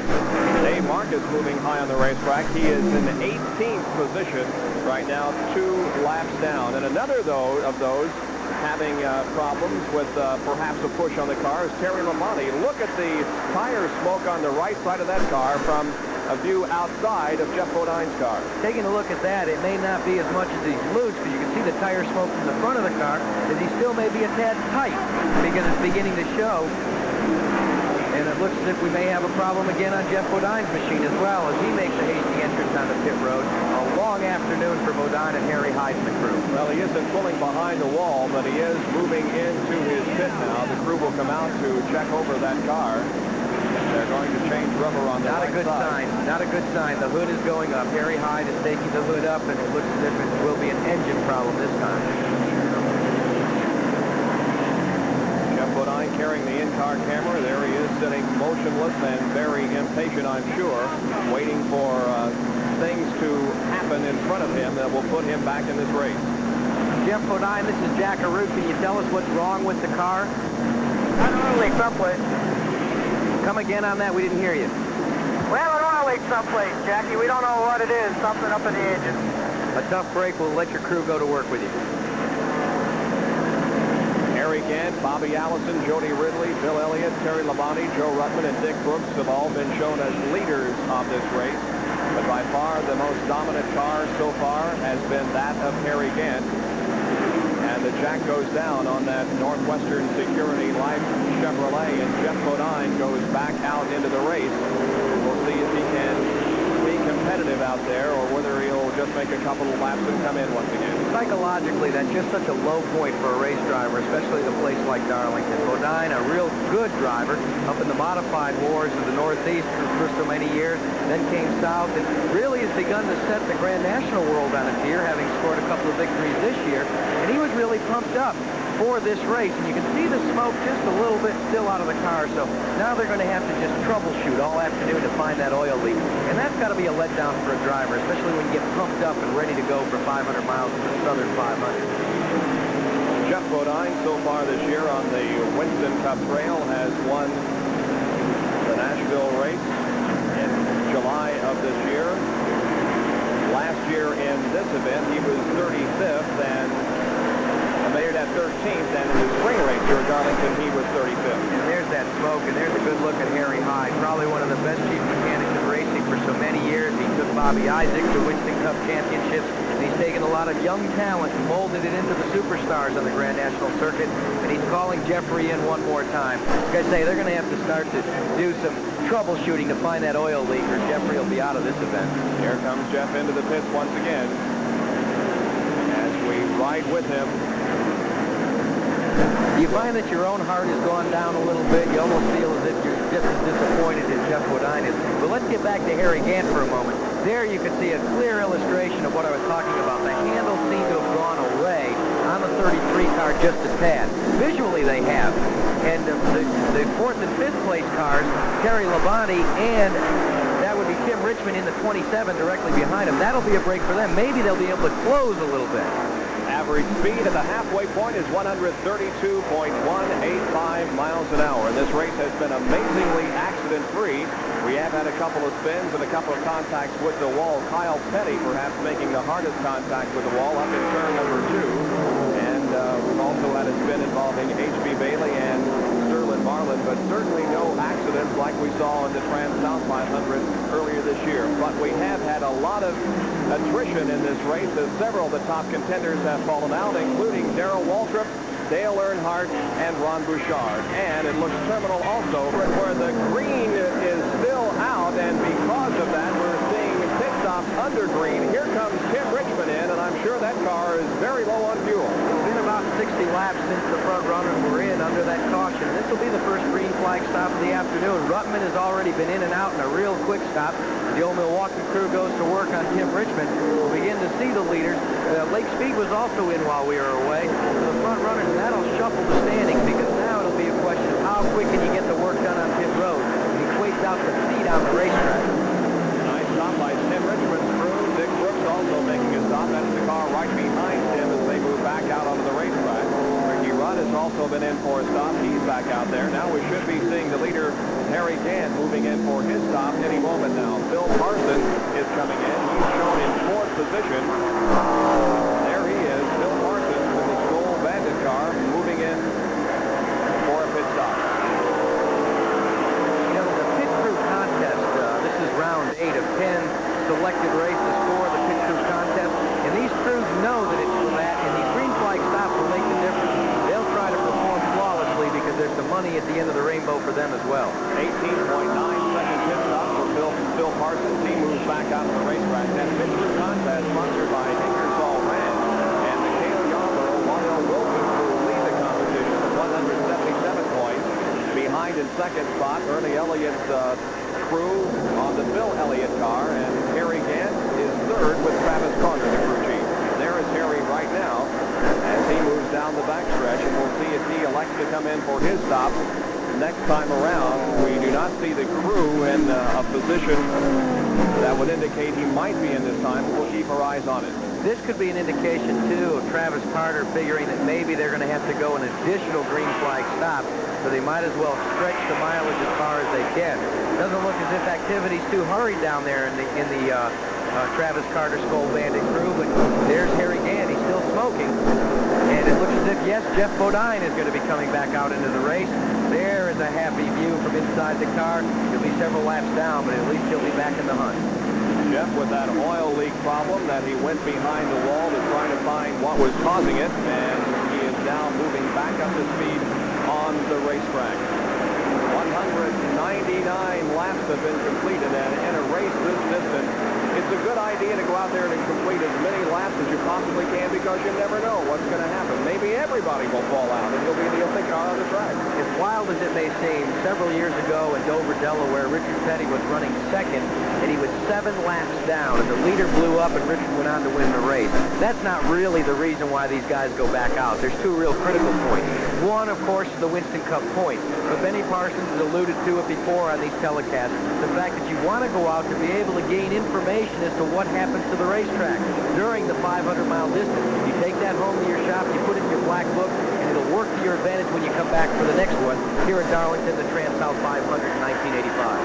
There's the statistics on Harry Gant, 134 out of 200 laps led. He continues to be in the lead. Here comes Terry Labonte in for his stop, and Dick Bergeron is right there in the Labonte pit. Well, they've been waiting a while for this guy to come in.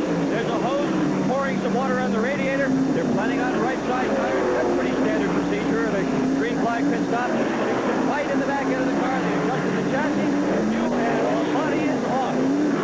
Dick, it was a 13.5-second pit stop for Terry Labonte, so a good one, and we still are waiting Harry Gant's movement into pit road, but no indication at this point that he'll be coming in soon. Well, Gant has been getting good fuel mileage all year, better than Labonte has been getting all year. And that may be what's going on. They're just going to try to stretch it. This may be Darlington, but there's no guarantee that fuel mileage will not determine the outcome of this one, too.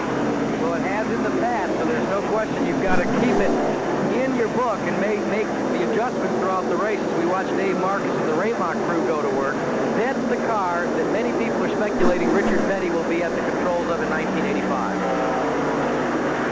And still out there, now moving into turn number 3. We'll see if he slows that car and moves onto the apron and comes in for the stop. He moves high on the racetrack and passes Jimmy Means in car number 52, but does not stop. He crosses the start-finish line. Jeff Bodine is running right there beside Harry Gant as they move into turn number 1 again.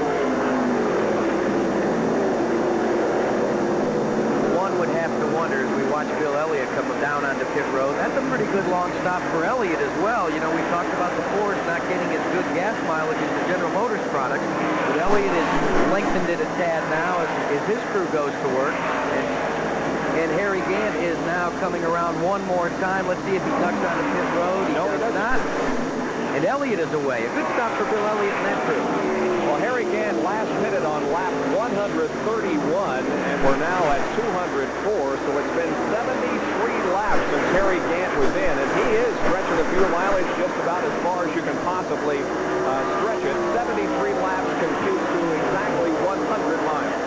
That's not a bad distance. You can generally go 100 to 115, and there's only 2 cars at the present time on the lead lap. That, of course, is Harry Gant and the second-place car, number 21 of Buddy Baker. But remember, they have not pitted. Well, now Baker does pit, so that literally will leave Harry Gant the only top runner that has not presented himself on pit road at this time. But, of course, when Harry comes in for his stop, then everybody will fall back into the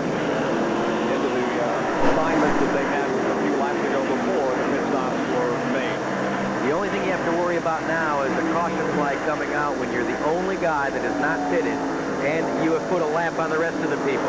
And there's Harry Gant's crew. They're looking out in turn 4 just as we are, trying to see when Harry is going to come down on the pit road. Well, the Gant crew watches Benny Parsons pull back out onto the racetrack as Benny has had his green pit stop. And down the backstretch once again. You know, when a car works right, it's just a pleasure to drive. Even though we've shown that tire smoke and the car seems to be a little looser than when it first started, it has to be a fun run thus far for Harry Gant. He goes by pit entrance again. Crossing the stripe, 207 laps now completed.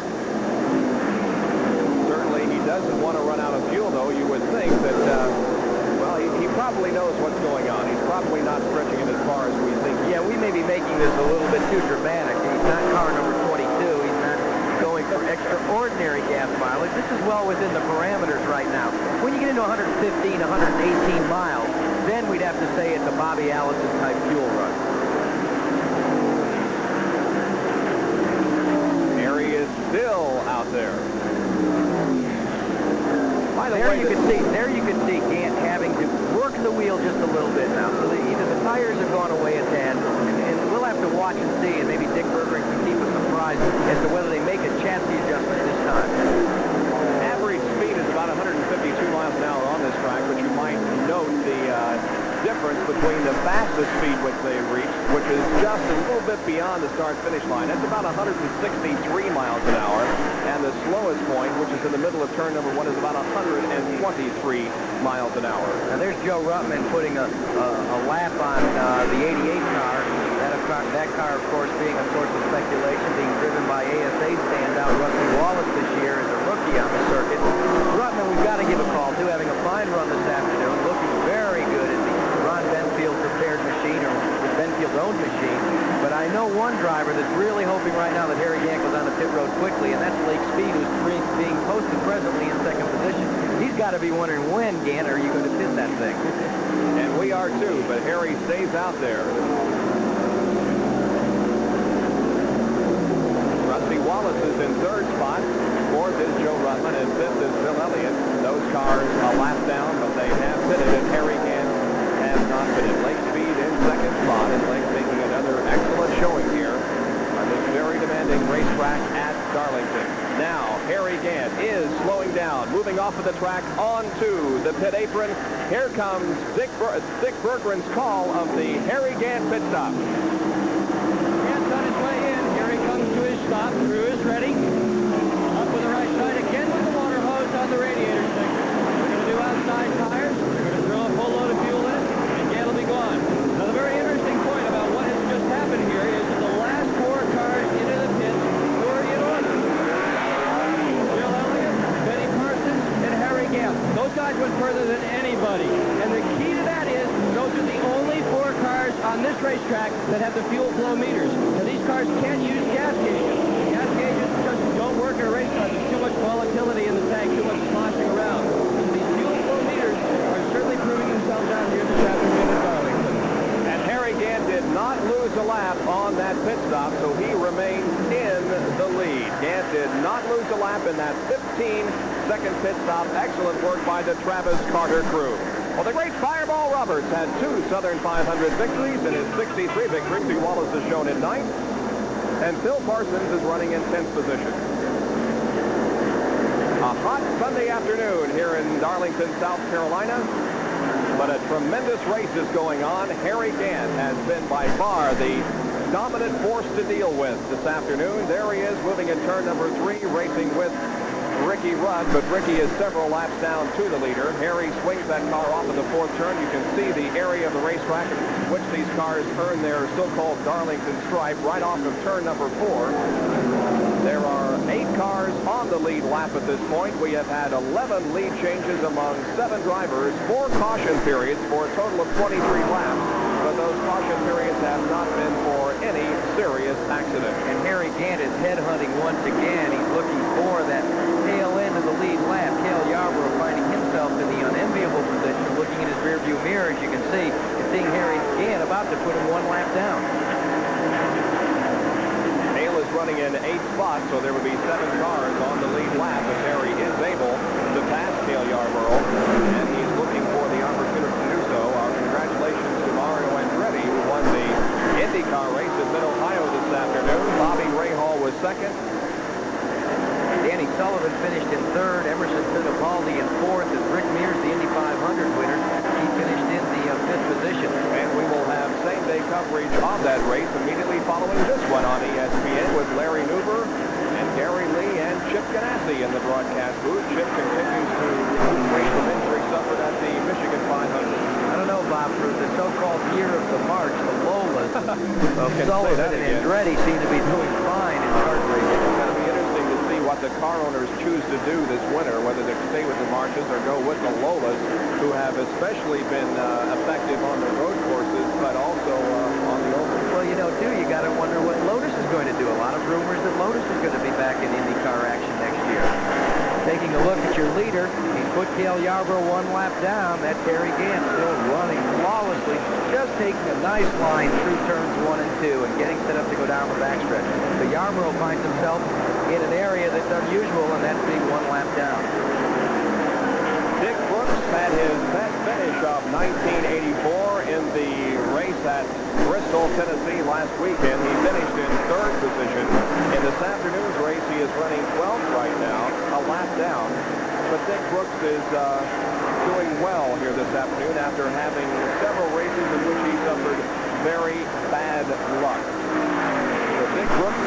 from Porterville, California, now living in the southeastern portion of the United States in 12th position in that chameleon sunglasses Ford.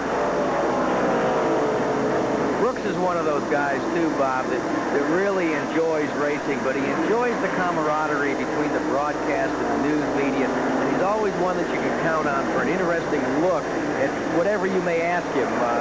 He's very outspoken, and he's really one of those class individuals that make up Winston Cup Grand National Racing. He is indeed. He's always very anxious to talk with us and to answer any questions that we might put in front of him, and in fact answer them very frankly. What about this racetrack they call too tough to tame? Well, I think that's very true. I don't think there's any question about that. You know, the very best race drivers in the world that came here and ran well, won races, and then go back and do the same thing halfway through the race, and then just all of a sudden slip up and crash and take themselves and other people out. So I don't think you can ever really handle it. It's too narrow, and you have to be too precise with it. You know, and you make 360 laps or whatever it is, and one mistake gets. Is there any particular portion of the racetrack that you're especially careful in? Well, the parking lot is a big problem. It's the same all the way around. It's just if you try to pass down the front straightaway, you've really got something to contend with in number one turn. And if you try to pass down the back straightaway, you've really got problems in 3 and 4. So it really doesn't make much difference. It'll get you to either end. Dick Brooks, who is, as we said, doing well here on the Winston Cup Trail for 1984. He is 17th in the point standings. Here's Dick Brooks.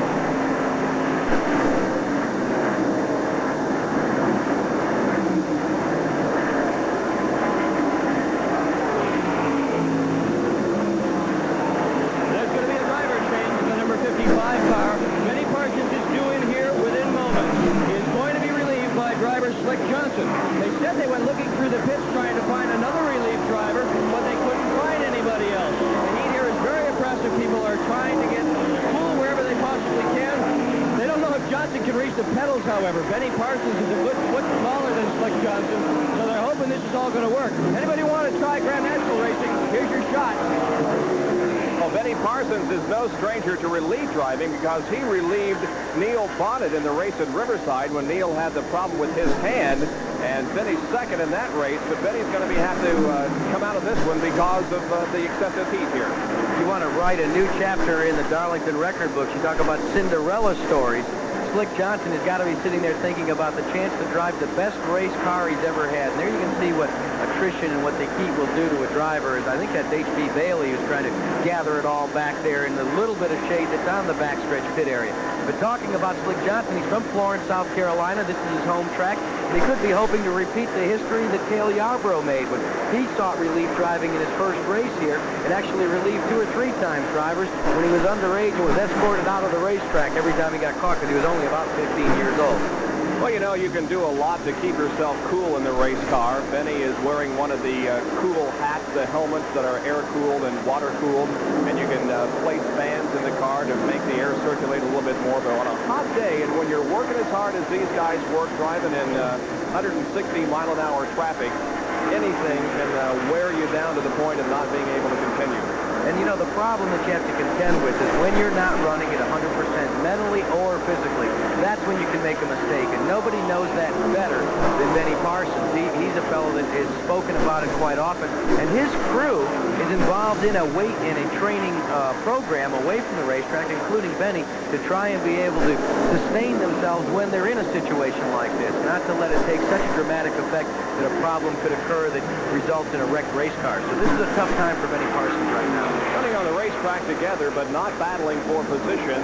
Cale Yarborough, car number 28, he's a lap down in 8th position, and 2 laps down in 14th spot is Ricky Rudd in the number 15 Wrangler Ford. Now, Cale is the all-time winningest Southern 500 driver in competition here today. He has won 5 Southern 500s. Looking for number 6 this afternoon. Bobby Allison has 4 wins in the Southern 500 category. And you heard Cale tell us a while back during that caution period that he wasn't pleased with the car. He hopes to be able to make some adjustments. And with the way it's running right now, that Hardy's machine is having its hands full.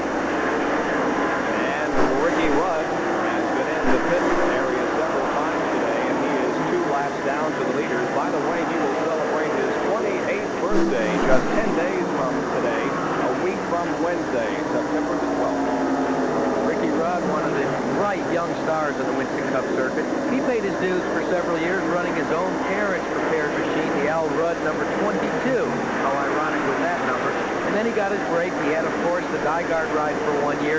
But I think he's eventually found a home after doing some journeyman work for Richard Childress in the number 3 last year. He's found a home with Bud Moore, the Wrangler team, in number 15. He told me a couple of races ago that it's almost as if he does all the research and development for a team and then decides to pop to another one. But he hopes to stay in the Bud Moore car for 1985. Back in the Chevrolet, the Northwestern Security Life car of Jeff Bodine. There you continues to lap the speedway. And there you can see that battle between Cale Yarborough and Ricky Rudd from Jeff Bodine's perspective. He's giving us a good view there as Cale just kind of works his way back and forth, seesawing up and down off the lane, trying to look for a miscue by Ricky Rudd and hopefully gain position. Rookie, the 1977 Rookie of the Year in the Grand National Circuit. This is his 16th start here at Darlington. He has finished in the top 5 once and has 6 top 10 finishes. He's from Chesapeake, Virginia, and is in 8th place in the current Winston Cup point standings. Won $289,270 so far this year in Grand National competition. Not a bad paycheck for being in 22 races, or 21 races until today. But Harry Gant, what can you say about a guy that has just virtually dominated this thing right from the beginning? Set the car on the pole, has run flawlessly all afternoon. We've talked about some of the minor problems, but they have been minor with a capital M. Nobody, I would have to say, Bob, has really consistently challenged Gant's domination so far. I would agree. There have been times when he hasn't led, but I think it's because he didn't particularly want to. He was perhaps checking out some of the other drivers, and of course he lost the last couple of times when he made a pit stop. But by and large, it's been a Harry Gant afternoon so far. And don't give it to Harry Gant yet. There's a lot of racing left here in the Southern 500. And one thing about Darlington, it has a fickle side to it. They call it the track Too Tough to Tame. Before that, it was called the Lady in Black. And there you can see some work, some oxygen being administrated to one of the drivers that has come out of his car. And that looks as if it probably is H.B. Bailey again. Yes, indeed it is. H.B. was relieved a few laps ago, and the driver from Houston, Texas, is having oxygen administered to him on the backstretch by some of the paramedics and safety officials here in Darlington. So it's a very hot afternoon, and that indeed tells the story right there. What a contrast to an NFL football game that we may see on a Sunday afternoon. When a lineman comes out and he's exhausted, he takes one quick hit of oxygen and he's back in the hunt. Not these Grand National drivers. When they come out of a car, they need all the help they can get because they don't like to come out. And it looks as if Benny Parsons is going to make his presence known on pit road. There he goes. Dick Berggren is there in the Benny Parsons pit. Dick Berggren. Well, here's Benny. The ambulance is waiting for him on the other side. He is obviously exhausted, not feeling terribly well at the moment. Slick Johnson now getting ready to climb into the car. The real problem here is, legitimately, Slick Johnson is too short. He's a full foot shorter than Benny Parsons. So one of the reasons that they've waited a little while is that they've been looking for something for him to sit on. They've tried all sorts of different things. Finally, they stole a pillow out of what looks to be a golf cart, probably ours, and they're going to put that underneath Johnson and hope that he can reach the pedals. So this is kind of an experimental deal to see how this works. Benny is walking under his own power in the direction of the ambulance, taking a drink of water, shaking his head. He certainly would like to have finished this race, but the heat has obviously taken its toll on Benny. Johnson now in the car trying to strap up. All of these belts will have to be adjusted. They're not going to fool around with a thing like this. The belts have got to be properly done. They've got to be tight. Benny now trying to take off his helmet. He's obviously a very, very tired race driver at the moment. Sitting in the pits, being attended to by some of his crew members, pouring a little water down his back, trying to cool him off. Back up to you, Bob.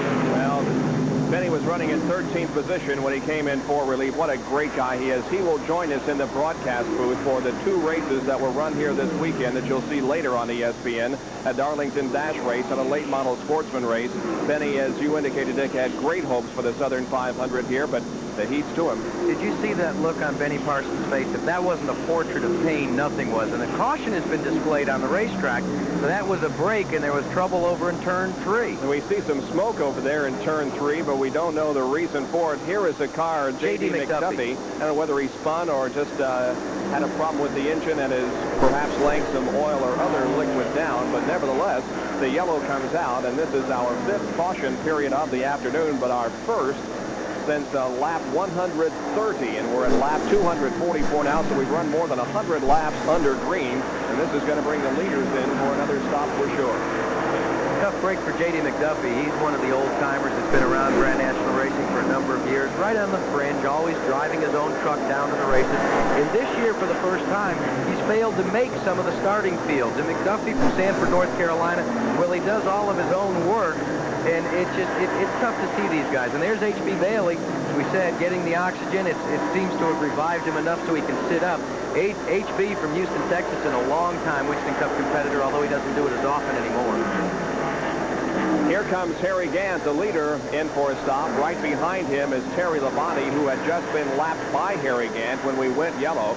3 cars on the, make that 6 cars on the lead lap as Labonte had begun to fall back.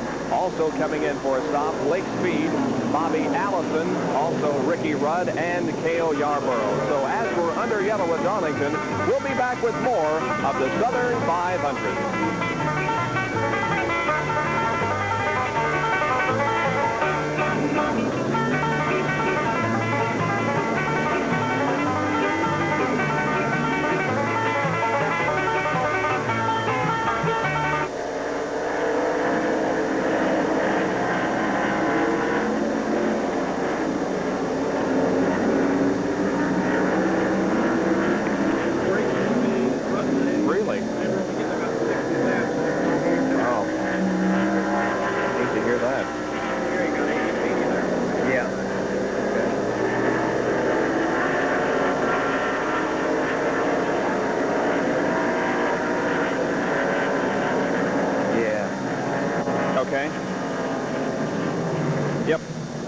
Need to play that piece.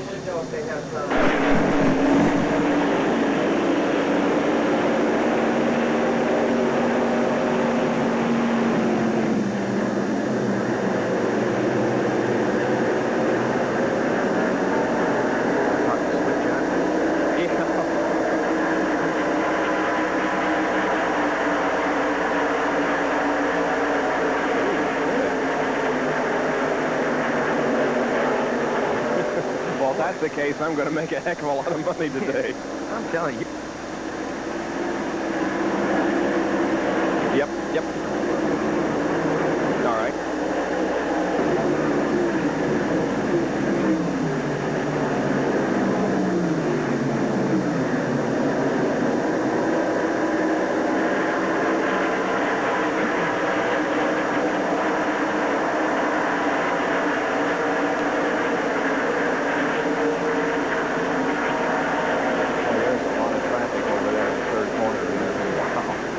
Look at Lake. Yeah, and Richmond. Oh, trouble! Parsons! Oh, we got a problem on the straightaway! Oh! 36, that H.B. Bailey. Who relieved Bailey? Who relieved Bailey? Ken Reagan.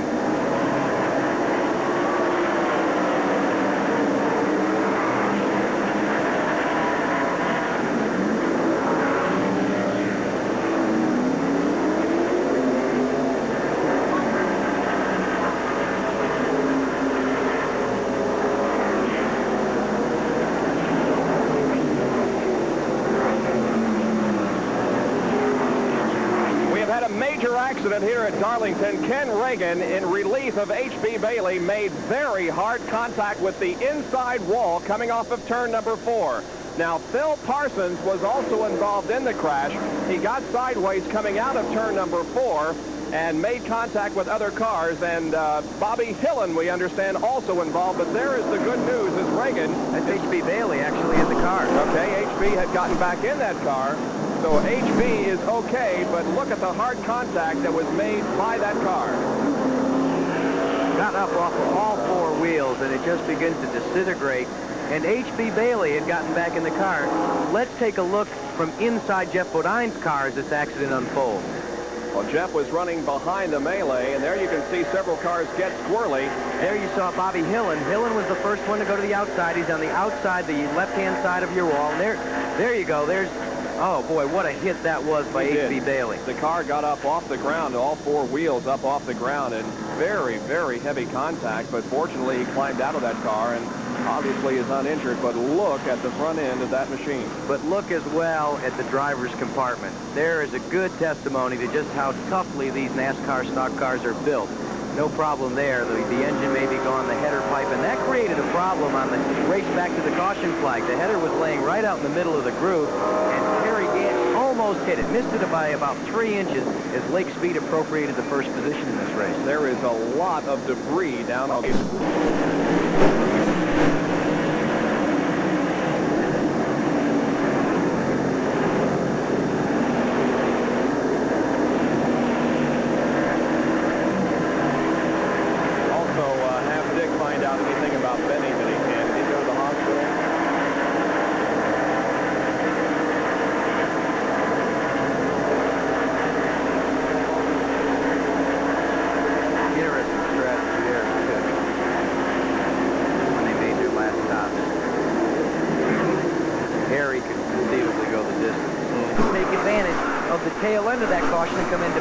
And they'll all have to pit again. Lake Speed's last stop on lap 245.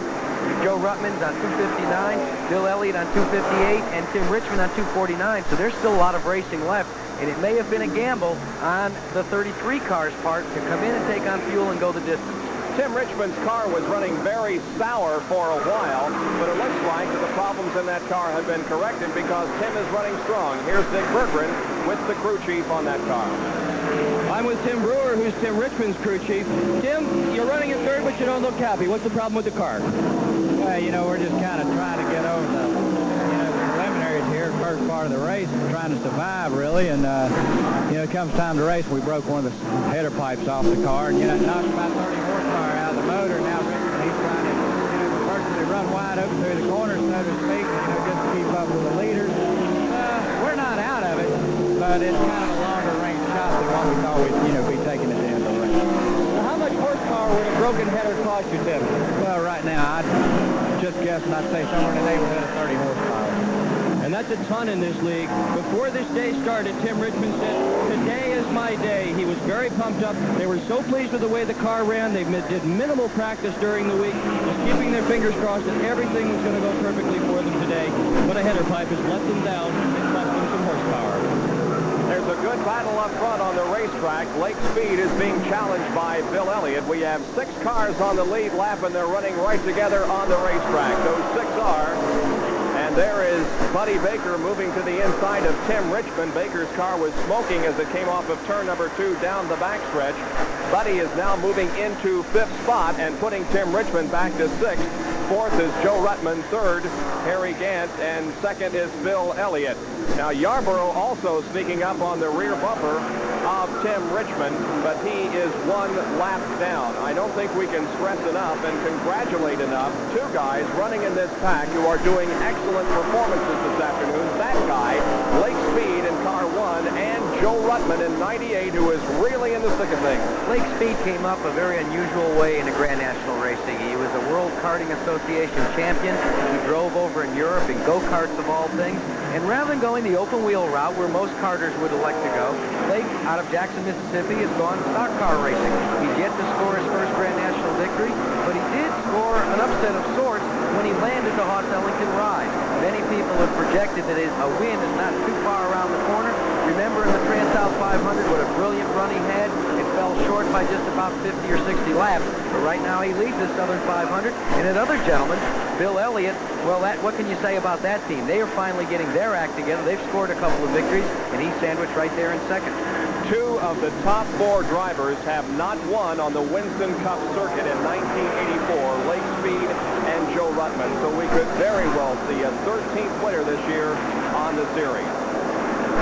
Lake Speed from Jackson, Mississippi. His best finish in a Winston Cup race this year is 3rd at the Rockingham 500. He has 3 other top 10 finishes, and there he is. 9th at Atlanta, 6th at Charlotte, 5th at Michigan, and 8th in the Talladega 500 just a few weeks ago. And that battle for the lead has heated up considerably, Bob, as you can see on the screen. Speed leads Bill Elliott, but there comes Harry Gant again trying to establish his domination in this race. You got to think that Harry is just hanging back at this point, waiting to see what happens in front of him, because he has shown dominance in this race so far. There's Dave Marcus's car, which is stalled on the apron of the track down low. It looks like over in turn number 3. Tough break for Dave Marcus. Marcus, of course, opting to run for the Raymock boys this year, giving the number 71 his regular car over. And this is going to bring out a yellow because of the Marcus stalled car. And this is going to mean pit stops for everyone as we replay an incident a couple of seconds ago involving Buddy Baker, and that car skates way up high on the track and scrapes the wall. Not in the area that you get a Darlington stripe, but making one out of turn number 2. Boy, Cale did some nice driving, but that'll give you white hairs in a heartbeat when you have that kind of ride at Darlington. The yellow is out again. We'll return with more activity in a moment from the Southern 500.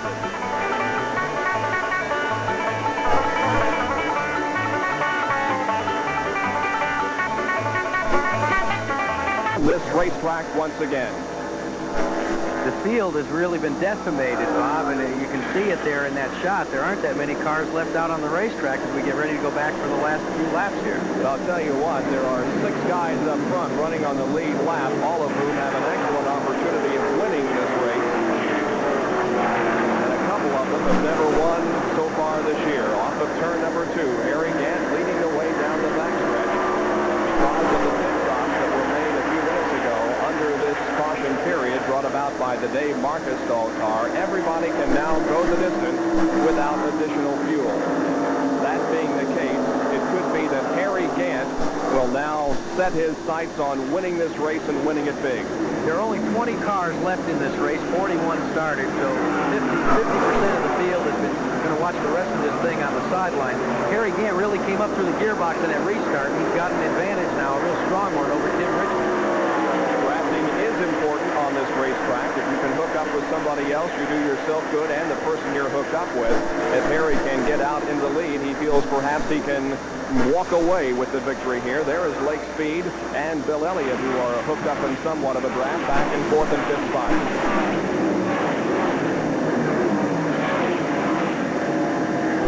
Gant still smoking the right rear tire, though, as he moves through turns 1 and 2. We have seen that for several laps. It's not a problem for him, but there is definitely smoke coming from the rear tire as he moves through the 1st and 2nd corners. You know, a lot of people have asked me through the years when they see a car going like that and smoke coming out, is it a lot like your passenger cars? Do the tires squeal in a race car? They indeed do, and in fact, they have a little road behind the 1st and 2nd turn, and when you're walking through there, you can hear it sometimes when they're practicing, and it almost sounds as if you're about to have the most horrendous crash you've ever seen, and it's just the tires. That's exactly right. We were standing up on the press box, which is just outside of turn 1, as we watched Clark Dwyer driving D.K. Ulrich's car this week, moving out back on the racetrack after a stop on the backstretch. And you're absolutely right. If you're not watching, you hear the tires squeal and you think, oh my gosh, he's going to lose it, but that's not the case at all. Well, Harry Gant, it doesn't look as if he's about to lose this thing the way things are unfolding. There you can see the separation clearly between 1st, 2nd, 3rd, 4th, and 5th position. Gant goes down in the middle of turn 1, while the leaders start, the 2nd, 3rd, and 4th just enter turn 1. Gant's having a good run right now. Well, the question becomes, can they make it the rest of the way? They pitted on lap 284. That leaves 83 laps to go, 115 miles. You've got to think that perhaps we're going to see another yellow of some kind before this race is over as we go back inside Jeff Bodine's car. You've got to think that perhaps we are going to see another yellow because of the deteriorating track conditions and the fact that it probably is going to become a little bit slicker here in the late stages of this race. Here's a good look at Jody Ridley in the Cumberland Mills, number 84. Ridley looking down the rear deck lid of Jeff Bodine, running in the back of the pack there. Ridley of Chatsworth, Georgia. He's won 1 Winston Cup Grand National race in his career, and he's considered one of the strong independents. And we'll swing around now and take a look at another driver that's not had good luck today, the Miller time entry of Bobby Allison. And Bobby has been the subject of some erroneous rumors, as I understand it, Bob. People saying that Allison will retire from Grand National competition at the end of this year, giving way to his seat to his son Davey. And according to my sources and your sources, that is not the case. And the source, of course, is one Bobby Allison. Well, he was very outspoken outspoken about the denial of that rumor. He says, absolutely no way I'm retiring from Grand National competition, as Bobby swings high on the racetrack and Jeff passes to the inside. Nice move by Bodine there. Bobby says, no way I'm going to retire. I'm going to be back next year and racing just as hard as I've done for the last few years. Do you think Bobby's trying, do you think Bodine's trying to qualify for an Emmy Award as a great cameraman here? He's doing a fine job out there, I'll tell you. Despite the fact that that car is off the pace because of an engine problem. Jeff not up in contention for the top 10 even, but he's still doing a fine job on the racetrack. Let's touch very quickly again on this can they go the distance question. 115 miles is the outside of the envelope. You can't go much further than that on a tank of gas here. Let's take a look at these two Skoll cars as they're going nose to tail here into the corner. See how close they come together. This is one lap ago, taped earlier. Here's Harry Gant going to the inside. Ooh, real close quarters racing. Bill Parsons trying to hold his line. Getting the left side of the car off the track and down onto that very slick apron, but Harry able to maintain control of that car. We'll be back with more live action from the Southern 5. Is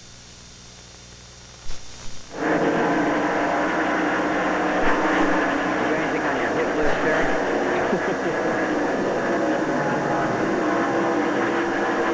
Rookie points. We can look at rookie points if you want to get us a rookie point and give us Rusty. If I can find it for you. Yeah, he's right at the start of the backstretch. Middle of the backstretch now. Tell Kinder that he'll play and he'll give you a yellow. Yeah. You want to be on the air?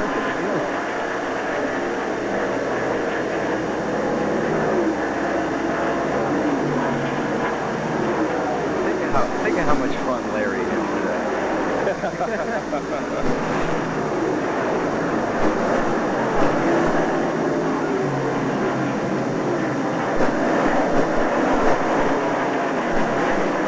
Bob Jenkins. With me in the broadcast booth, Jack Root. Doing the pit area work today is Dick Berggren. We'd all like to wish you and your family a very pleasant Labor Day holiday tomorrow. You're enjoying the Southern 500 on ESPN this afternoon, and Harry Gant is the leader. He has led 199 out of 294 laps so far. The other cars on the lead lap, Tim Richmond, Bill Elliott, Blake Speed, Joe Ruttman, and Buddy Baker. Now we'll take a look at the Champion Spark Plug Rookie of the Year current standings. Rusty Wallace leads that category with 191 points. Bill Parsons is second. Clark Dwyer and Greg Sachs are tied with 160 points apiece. And Tommy Ellis fifth in the Rookie of the Year point standings with 126. The Rookie of the Year chosen at the end of the season, not necessarily on points, but by a combination of things. And there is Rusty Wallace in the number 88 Gatorade car. He is running in seventh spot. A nice run for this young man from St. Louis, Missouri. He is a lap down in seventh spot. Wallace had to come into Grand National Racing and learn how not to win. He won so many victories in the ASA circuit. And many people say that's the most difficult thing to adjust to. You're a hot dog on a short track circuit, you come up to Grand National, and you can't expect to score victories right out of the box. And I've talked to Rusty before, he said that was the most difficult thing he had to adjust to. Adjusting to the high speeds of a Daytona or Talladega, or the toughness of the Southern 500 or Darlington Raceway has not been the problem. It's been the fact of not being able to see a checkered flag for spans as long as 5 and 6 months.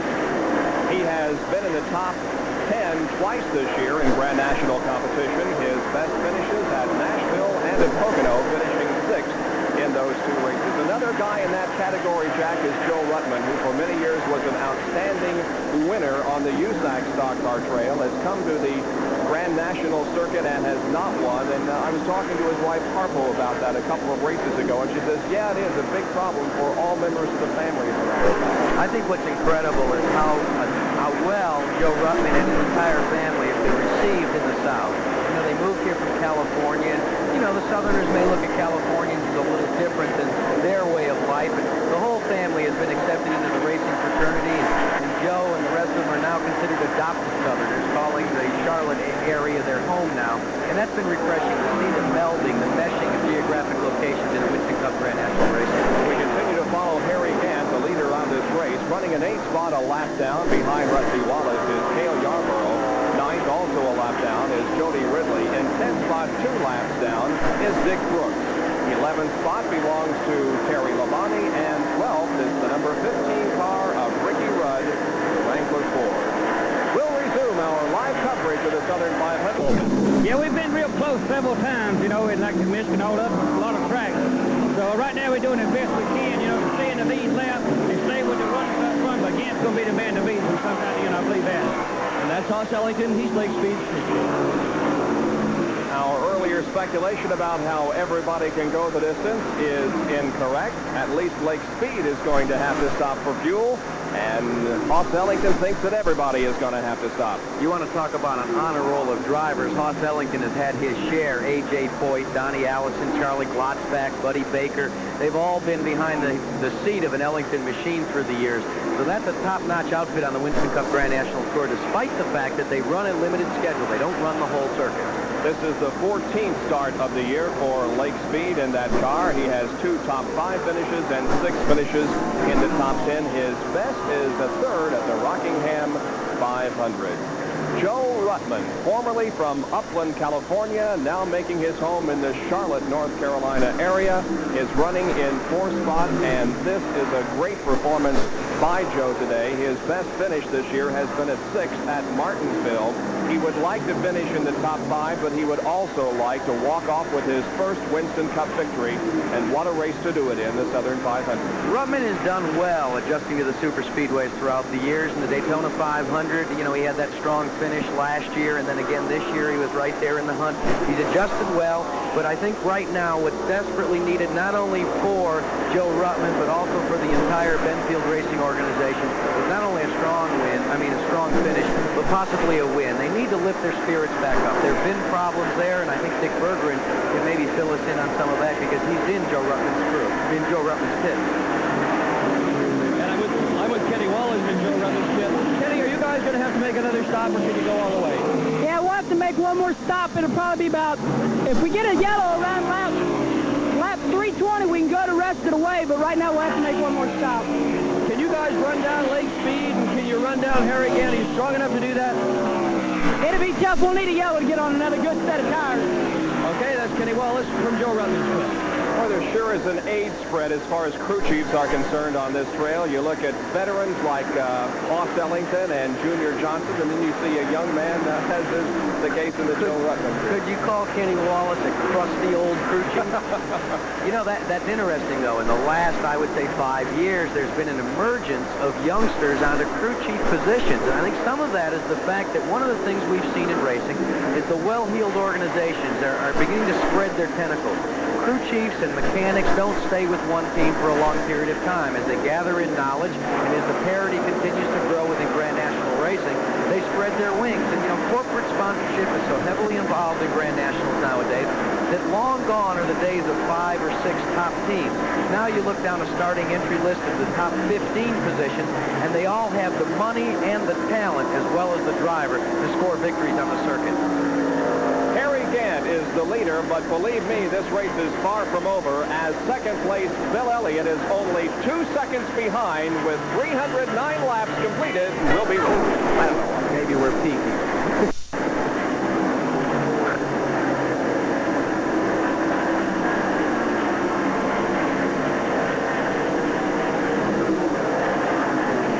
We haven't gotten any update on Benny yet. Yeah, I'd like to get an update on Benny if we could. I suppose Dick could get us that.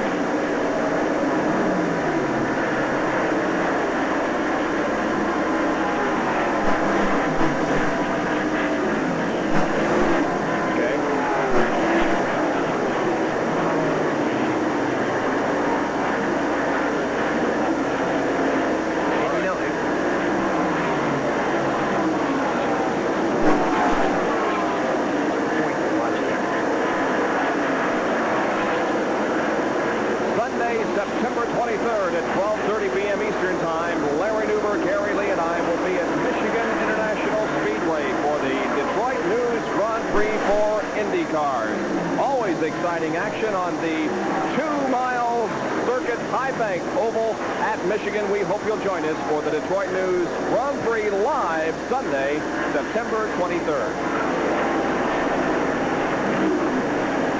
At Darlington International Raceway, 312 laps complete, and Harry Gant is on the lead as we go back inside the Jeff Bodine Chevy.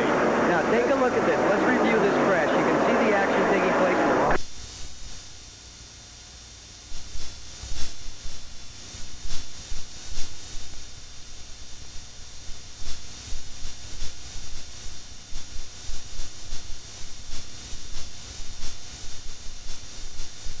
That forced him into the wall, and he ended up coming out on the shortest end of the stick. Let's go back live inside the race car right now of Jeff Bodine as he comes down onto pit road and for service from the Harry Hyde crew. Injured in that accident, and the other two cars that were damaged in the accident, driven by Bobby Dillon Jr. and Phil Parsons, they are both out on the track still in this race. So Jeff Bodine is still in the pits as work continues on that car. Benny Parsons sought relief in a very hot afternoon here. And Dick Berggren, what can you tell us about the condition of Benny Parsons? Well, Bob, the real problem with Benny apparently was that his neck and shoulder muscles tightened up on him during the race. It's something that happens very, very frequently in automobile racing. You've got all the centrifugal force throwing your head over to the right, and you've just got a lot of pressure, down pressure from running on the banks. And a lot of people have trouble with that. So they've lugged him off to the hospital where a chiropractor is going to work him over, and I'm sure he'll be just fine. Well, this happens a lot. You'll recall that A.J. Foyt, who is far from a youngster and a rookie out there, sought relief in the Michigan 500 because of fatigue in the shoulders and the neck. Well, you know, too, Benny Parsons has had that as a chronic problem throughout the years. And, you know, the physical side of racing has really become a key issue for a lot of teams. The Skoll teams have now instituted a complete regime for the crew, for the drivers, etc., keeping in mind that the physical side of racing has been neglected, so to speak, through the years. They have universal equipment inside their pit, inside their shops there in Denver, North Carolina. And Benny was recently involved in a very extensive testing and biophysics program with the Skoll people. So that part of it, just like in America, is now becoming a critical issue that teams and drivers are continuing to contend with. And I think you'll see a lot of inroads and advances made. Humpy Wheeler, the general manager at the Charlotte Motor Speedway, has been a strong proponent of that for a long time. And you want to hear how one driver stays in shape, Bob? He goes boxing. That would be the 27 car, and that's Tim Richmond. He goes 3 or 4 rounds every couple of days in amateur-type boxing to stay in shape. You know, there are some people who don't consider race drivers as athletes, but in my mind, they have as much stamina and physical ability as anyone in any kind of sport has. You know, what a great run, though, and what a good chance. One man's misfortune is another one's good fortune. This is the best ride for Slick Johnson in his career. And he's getting a chance to drive some first-class equipment. He's helping out a team, but it's also a chance for him to showcase his talent in front of the best in Winston Cup Grand National Racing. Harry Gant is leading the Southern 500, and he started this race from the pole position. The last driver to win the Southern 500 from the pole was David Pearson in 19...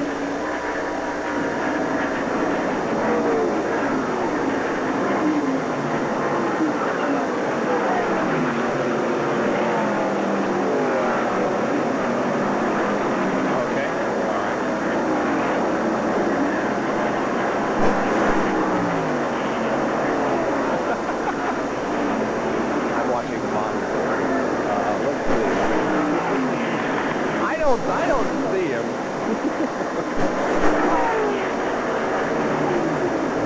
Well, we got a few out there. Let's see.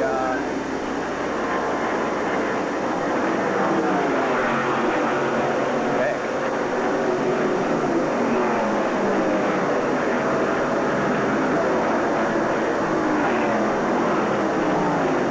Well, I'm still looking. Okay, I'll go with that. Yeah, it's a good nod. We're going to do his soundbite then?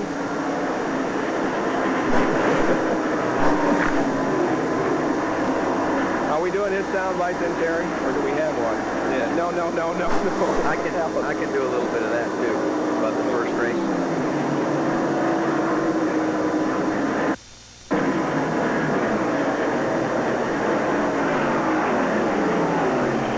Back at the Southern 500 in Darlington, South Carolina. Tommy Ellis is is still in this race, and Tommy had a 9th place finish at the Talladega 500 a few races ago, and Tommy was outstanding in that race. He was right up there in the lead pack, and it's unfortunate that you had to finish so far back and yet be so close to victory. Well, Tommy said earlier in the week that if it wasn't for bad luck, I'd have no luck at all as it came to Darlington. Tommy is one of those bright young stars that came up through the Winston Racing Series of NASCAR, their support division. He was a late model sportsman champion. He just ran so many races there. Another one that's found it tough to learn how to not win. But this Morgan McClure team out of Virginia is doing quite well, and they have high prospects for good races the rest of this year. And they're really pointing for a peak sometime in 1985. They really think that they're going to be able to get it together. A lot of assistance on the team comes from an old racing veteran himself, a guy named Grover Clifton Spencer, G.C. Spencer out of Tennessee. He's an integral part of that racing team. It was such a great race at Talladega that Tommy was involved in, and a 9th place finish, not bad on that kind of a racetrack. This is his 15th start of the 1984 campaign, and he is in 5th spot as far as rookie points are concerned with 126. Dick Berggren? Jack has said something to the effect of Tommy Ellis having bad luck. I think Tommy would underscore that perhaps more than anybody else. Take his Darlington week, for example. When he was out in practice earlier in the week, he lost the brakes, hit the wall hard. So they put the car back together again, went back out again, blew the engine big time. I mean, a huge hole in the right side of it. That's usually a severe enough problem, but all the oil caught fire. He took the shocks, he took the wiring, the paint burned off the back of the car. The thing was just a mess. He was very, very down earlier in the week, but he said his crew was going to be tough, but they were going to come back. Yeah, I guess Tommy Ellis has had some tough luck here for sure. Well, that car has been red in most previous Winston Cup races this year, but they painted it white. Tommy told me earlier this week that they did that because of a potential sponsor. It didn't come through, but nevertheless, they left the white body, and that's the reason that car is white instead of red. Bobby Allison comes in for another stop in the Miller High Life, number 22. Boy, now that guy is having a long, long Darlington afternoon today, and that's highly unusual for Bobby Allison. You know, we talked about the heat and how it can play games on race drivers. Interesting to note, Bobby Allison says he is not affected like most people by severe temperatures. He tends only to get upset when it's too cold. It seems that he had a motorboat accident when he was young, and when he was a teenager. He fell into a lake somewhere up in the North Country during the October fall time, and it got him so cold that he has a much more problem when it's cold in the cold parts of the season than he does during the summer months. And there's been trouble with Cale Yarborough, 2 cars spinning as they come out of turn 4. Yarborough's gathered it back in. A third car, one is spun. That's Clark Dwyer in number 6, the D.K. Ulrich car, and it looks like that Joe Ruttman also has bumped the wall up in turn number 4. That is going to be another tough break for Joe Ruttman if he has damaged the car to the point of not being able to stay up there with the leaders where he has been running for most of this race. Elliott's car is also damaged, and it's going to be, looks like curtains maybe for Bill Elliott. He blew a tire is the report that we get from our spotters around the race course. So 2 of those running in the top 5 have had their problems here recently. There you can see the damage that's been done to Bill Elliott's machine. Joe Ruttman also suffering outside tire damage as he passes Bill Elliott to make a hasty entrance onto pit road. A tough break because the other car that was come to stationary rest there at the outside of turn number 4, that's the number 84 of Jody Ridley along with Clark Dwyer. So a cruel, twisting turn of events here near the end of the Darlington Southern 500. And as we said, you can't give anything away at this racetrack until they drop the checkered flag. Well, there were 5 cars involved in this incident, including Clark Dwyer and Cale Yarborough and Jody Ridley and Bill Elliott and Joe Ruttman, and also Blake Speed involved in it. Now the cars that were involved in the incident come in and get the tires changed on their machines, and the crews checked them over to see if there was any body damage that will prevent them from going back out. Bob, do you know what the toughest thing is when you cut a tire down, especially on the outside like that? When it comes in and you've gone all the way around the racetrack, you're flat on the rim, and a lot of times you have a problem getting the jack underneath the car. And there's Lake Speed, again, one of the front runners, having problems during this caution period. Well, it's too bad for both Lake Speed and Joe Ruttman, 2 drivers looking for their first wins in NASCAR competition, who were involved in this incident up in turn number 4. Jody Ridley's car, as we take a look at it once again, you can see Elliott high on the wall as the into the inside. There's Clark Dwyer losing control and going to the inside. And then Joe Ruttman also comes along, high on the track, scraping the wall in turn 4. Had to be something laid down up in that corner because you could see everybody was in their normal groove, and then all of a sudden they found themselves pasted. There's Ruttman way up against the wall, trying to keep it up on the high side and just grinding the paint and the bodywork right off the right side of his machine. This will give the drivers the opportunity to come in and refuel, and now they definitely have enough fuel to go the distance. And Cale Yarborough's car was apparently the reason why there was oil put down on the track. Cale's car blew, putting down oil and making for a very slick racetrack up in turn number 4. Following in his dad's footsteps, Buddy Baker won the 1970. Yeah, Harry's going to win. I'll tell you that the only two, if you could show on the replay later, the guy that really made a nifty move was the 27 car. While everybody else, right. Everybody else was on the high side, and Richmond went down on the apron and stayed out of all the debris and everything. Second, third, fourth, eighth, and ninth. Wow. Okay. 5 of the top 10. Okay. Okay, keep going. It'll be there.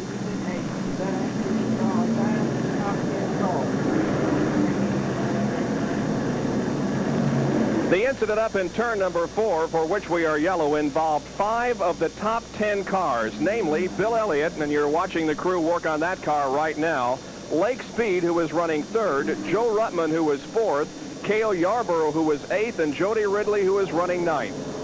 You look at Bill Elliott there on pit road getting service. He's got a lot of the wall, but let's look. There is Cale Yarborough, the engine blowing up. He spread a lot of liquid right in the middle of the groove as they come out of turn 4, and that's what caused all of the problems. Nothing he could do about it. Another car, that's the number 9 car on the high side of your screen, gets into the wall. That's Bill Elliott. Jody Ridley spins, as does Clark Dwyer. Coming down is the 88 machine. That would be the Gatorade car. He comes into pit road, and then there's Joe Ruttman on the high side. But watch this. Let it run through a little longer. The man that really made a calculated gamble that's going to pay some dividends for him. There he comes, 27, Tim Richmond. Richmond saw it all unfolding and stayed out of it. It looked like he was kind of concerned about the possibility of being debris there in front of him, but nevertheless, he closed his eyes and went through it and made a very nice move and a very... Well, that heady move, Bob, just gave him second position. Harry Gant is being posted as your leader, and as we said, it literally decimated the top 10, and a tough break for Bill Elliott as it looks as if he's just going to call it quits for the afternoon. Well, he pulls behind the pit wall. Lake Speed is also coming in once again. He also involved in this accident, and we see how important it is for drivers who are not running particularly good, but who are able to stay out there, because with everybody else driving up, Jeff Bodine is in a pretty good situation here. Better days. Jeffrey, this is Jack Arute in the ESPN booth. It looks as if by staying out there, you're gaining a lot of positions. Yeah, Jackie, this has turned into a pretty good demolition derby, it looks like. We hate to gain positions that way, but, you know, in this business, you take them any way you can get them. Despite the mechanical problems, putting a watch on you throughout the afternoon, it seems as if once you came back out, the car is running very strong. Are you pleased with the performance? Well, Jackie, the rear end is still broke. We know that. And the car will run pretty good for a little while, but then it'll use up the tires, and then we have to slow down. And we just had another flat on the green, and it seems like we've had a lot of flat tires today and other problems, too. Well, we'll stay with you till they drop the checkered flag. Okay, Jackie, thank you. Joe Ruttman and Lake Speed are in the pits, but Bill Elliott's car has been pulled behind the pit wall. Behind the pit wall, and look at the damage. There's a portrait in what Darlington can do to you just so quickly in about 5 seconds. What he thought was a winning combination is now on pit road, and a lot of work for mechanics and bodymen alike. Well, Lake Speed is also pulled behind the pit wall, so 2 cars involved in that incident. At least 2 of the drivers who are running in the top 5 are out. Joe Ruttman, however, remains in the race. Well, there are a lot of behind-the-scenes people associated with the NASCAR race, and we're talking about NASCAR officials. There are those who run the race from the booth high above the racetrack and keep a watch on what happens down on the racetrack. And there are also those who are involved in waving the flags and making sure all the drivers understand what's going on. It's going to be Richmond and Ariane. Yeah, that would be funny.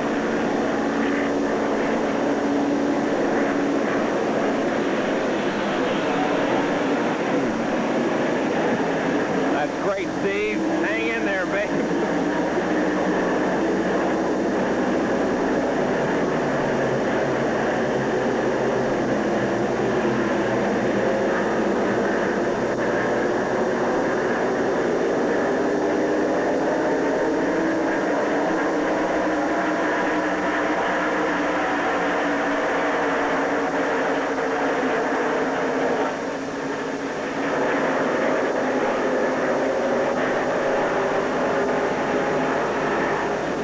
In the driver's seat with Jeff Bodine on the 1.366-mile Darlington International Raceway. Jeff continues to run in this race, although he is several laps down because of an engine problem that developed early in the race. His in-car camera providing some great shots for us this afternoon.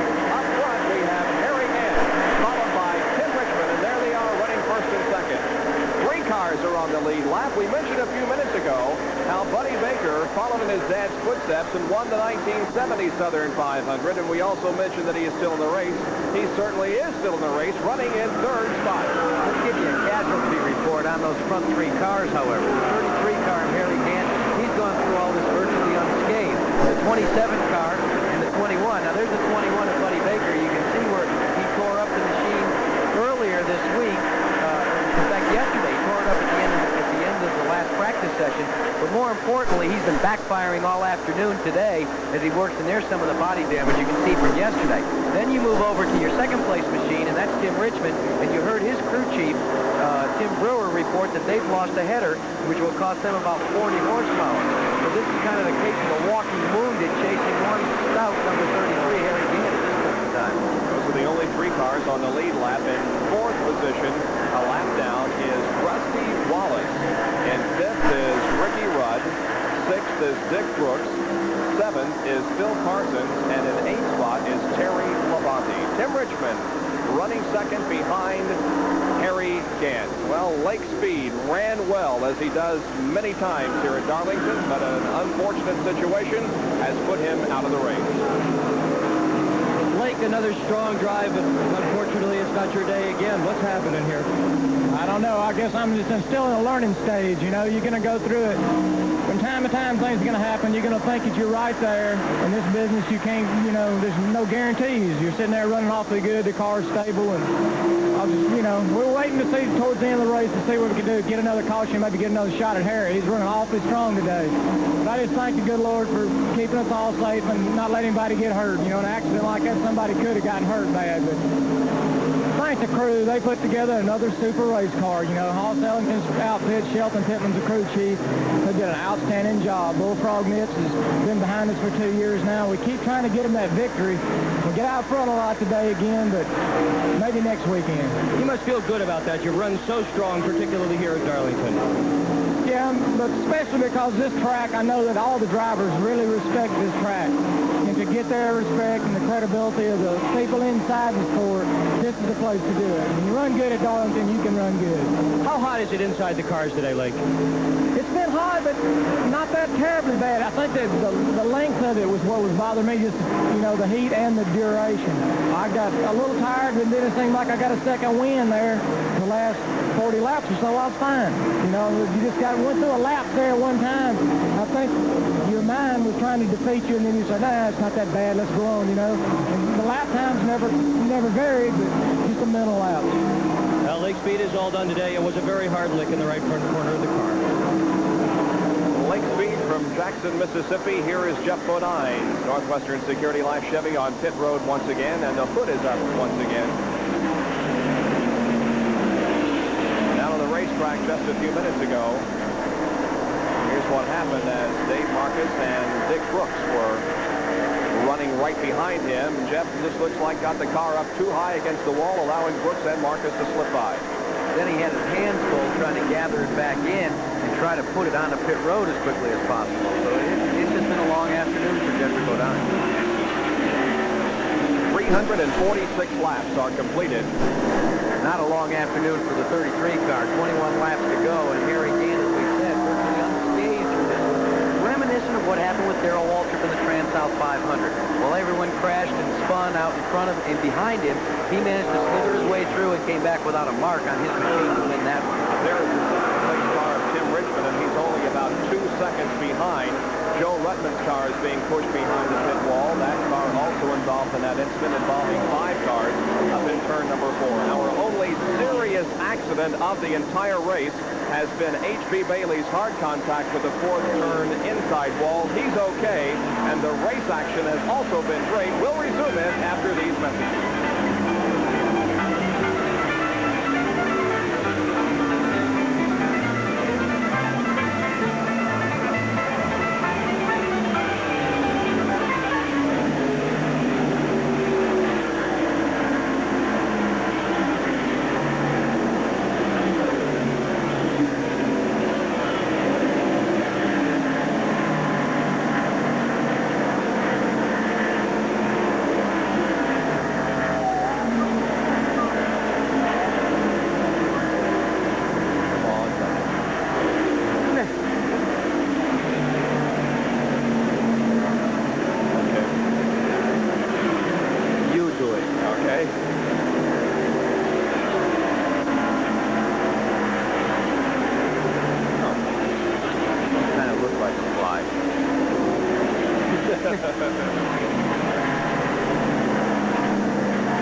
Southern 500 in Darlington. There is Harry Gant, and he leads this race, skating through turn number 1 with now less than 20 laps to go. As a matter of fact, 17 circuits to go in this one. Jeff Bodine rests on pit road.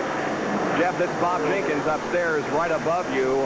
We noticed that a couple of laps ago, just before you came in, the car was way high on the racetrack. You got a handling problem bothering you? Bob, we broke what they call a drop in a steering leakage. It broke off going into the 3rd corner, and they're replacing it right now. It lowers the steering leakage on the steering arm, and they break once in a while, and looks like we've done just about everything here today. Well, that's true, Jeff, but you have persevered out there. The engine problem that gave you problems earlier in the race, is that still plaguing you also? No, the engine's running beautiful. That's the best part of this whole car today. We had a valve cover leak. That's what was smoking earlier, but the engine's running great. Well, Jeff, we'll hope you can get back out there and finish this race. Well, that's what we're going to try to do, just finish and try to come back next day and next week and do better. Jeffrey, this is Jack Arute. If you were going to pick who you thought would win this race today, which one would it be? Gant, or possibly Tim Richmond, or maybe Baker? Well, I think Harry Gant's the fastest car out there. I haven't seen much of the race here lately. I don't know how Tim's running right now. Well, Tim Richmond is starting to lose ground, Bob Jenkins, on your leader, Harry Gant. As we say, as they come out of turn number 2, you can take a look. And the technical facilities for this in-car camera provided by Vision Group, and they have done an outstanding job in providing these pictures from Jeff Bodine's car all afternoon. Well, they're a good group out of Pompano Beach, Florida, and we congratulate them on the work. The technical side of things has been flawless today. There's Harry again, as we said, he's lengthened his lead over Tim Richmond. But you know, Darlington, they call it the track too tough to tame. Dame Fortune may still have a few more aces up her sleeve for both of these drivers. We've got 13 laps to go, and the race is not over until we see the checkered flag, but Harry Gant has, as we indicated earlier, pretty much dominated this Southern 500. Joe Ruttman, we are sorry to report, is out of the race, and Dick Bergeron, our condolences from the broadcast booth to Joe, who did run very well today. Joe, it was such a strong run and then all of a sudden crash. What are your thoughts at this moment?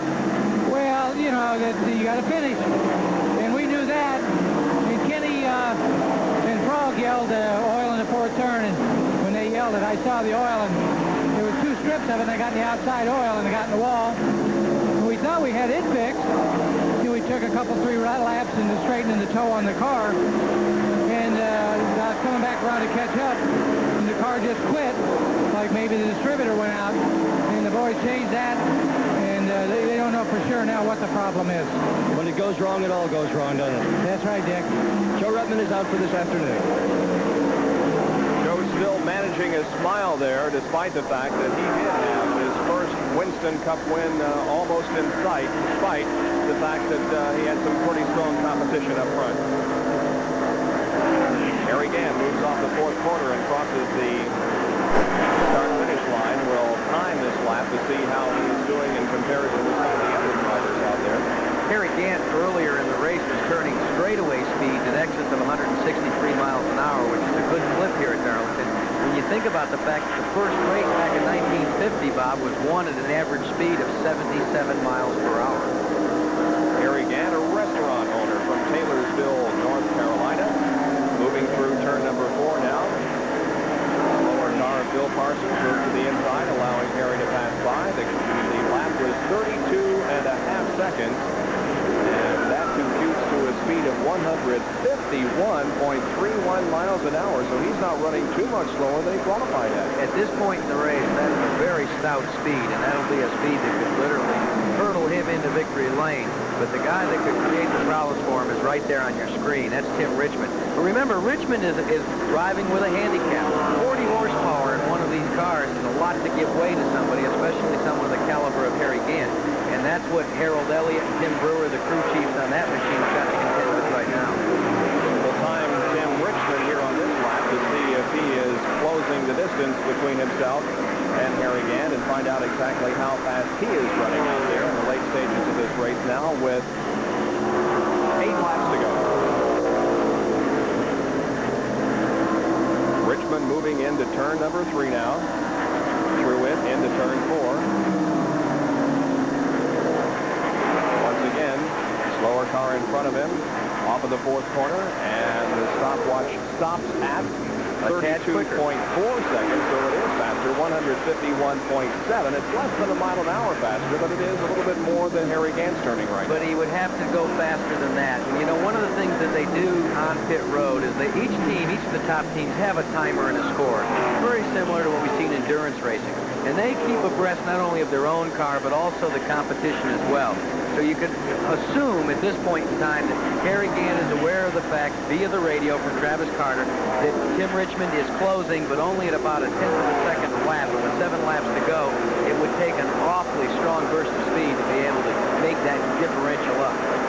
Well, this will be Harry Gant's 2nd win of 1984. If he winds up the winner of this race, it will be his 5th career win. Martinsville being the first.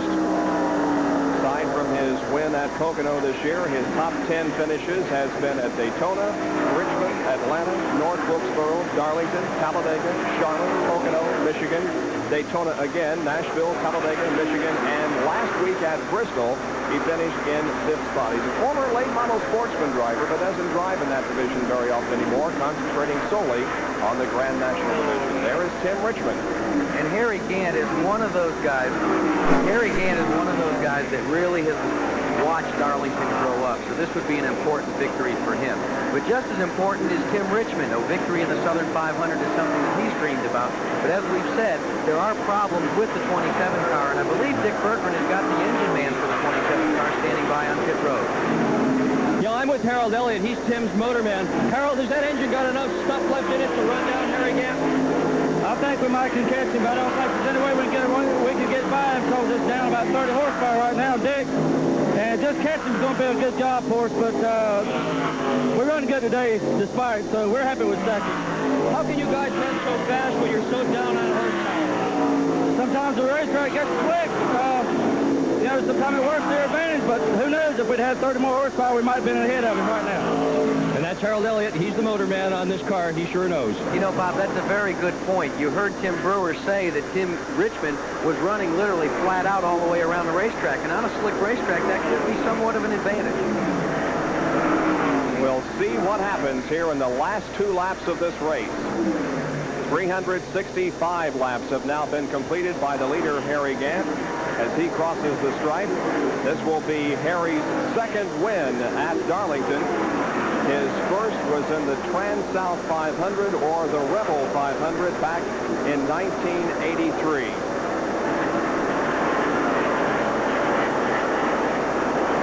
Gant looking real good as he goes into turn 3 and prepares for an entrance into turn 4. He'll be looking for Harold Kinder this time by. There's your battle for the 4th and 5th position, Rusty Wallace and Ricky Rudd, although they're several laps down, 2 to be exact. That'll be a battle right to the stripe. White flag has been displayed, and he's on his last couple of circuits here at the famed Darlington Raceway. Your leader, Harry Gant. He works out of turn 2, Bob, and heads down the backstretch for the final time. Harry Gant has the Southern 500 victory within his sights into turn number 3 for the final time. There is a little bit of race traffic in front of him, but it should present no problem. Harry Gant now moves in turn number 4, comes off of the corner and sees the checkered flag from Harold Kinder, and there it is. Harry Gant has won the Southern 500 for 1984, and Harry signifies the win already by sticking the hand out the window and saluting the members of his pit crew. Second place will go to Tim Richmond. Third place to Buddy Baker, but here's the battle for 4th and 5th. Going to the inside is Ricky Rudd, looking for 4th. Doesn't do it. Wallace will take it. Wallace finishes 4th. Ricky Rudd in 5th. Unofficially in 6th spot is going to be Dick Brooks.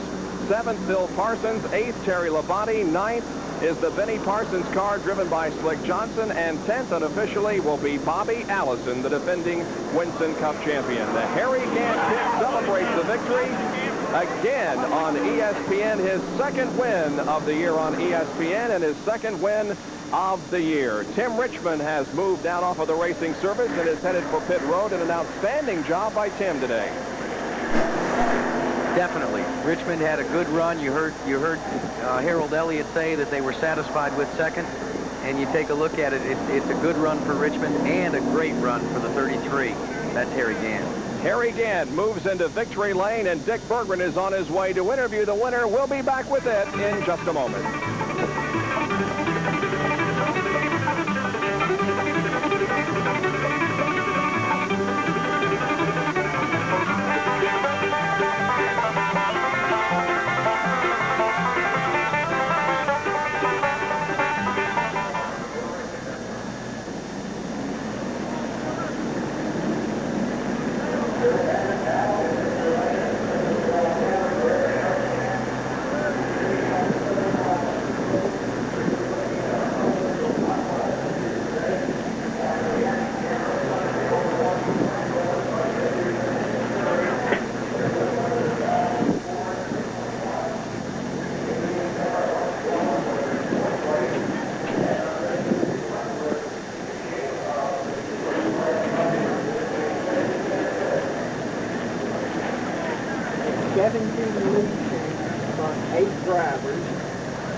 Harry Gant averaged 128.270 miles an hour in winning the Southern 500 in Victory Lane. The celebration, Dick Berggren.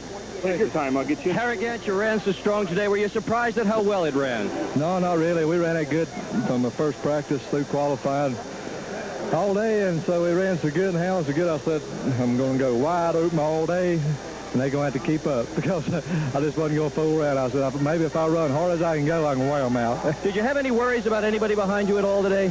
No, just the slow cars in front, man. They run us all over the racetrack.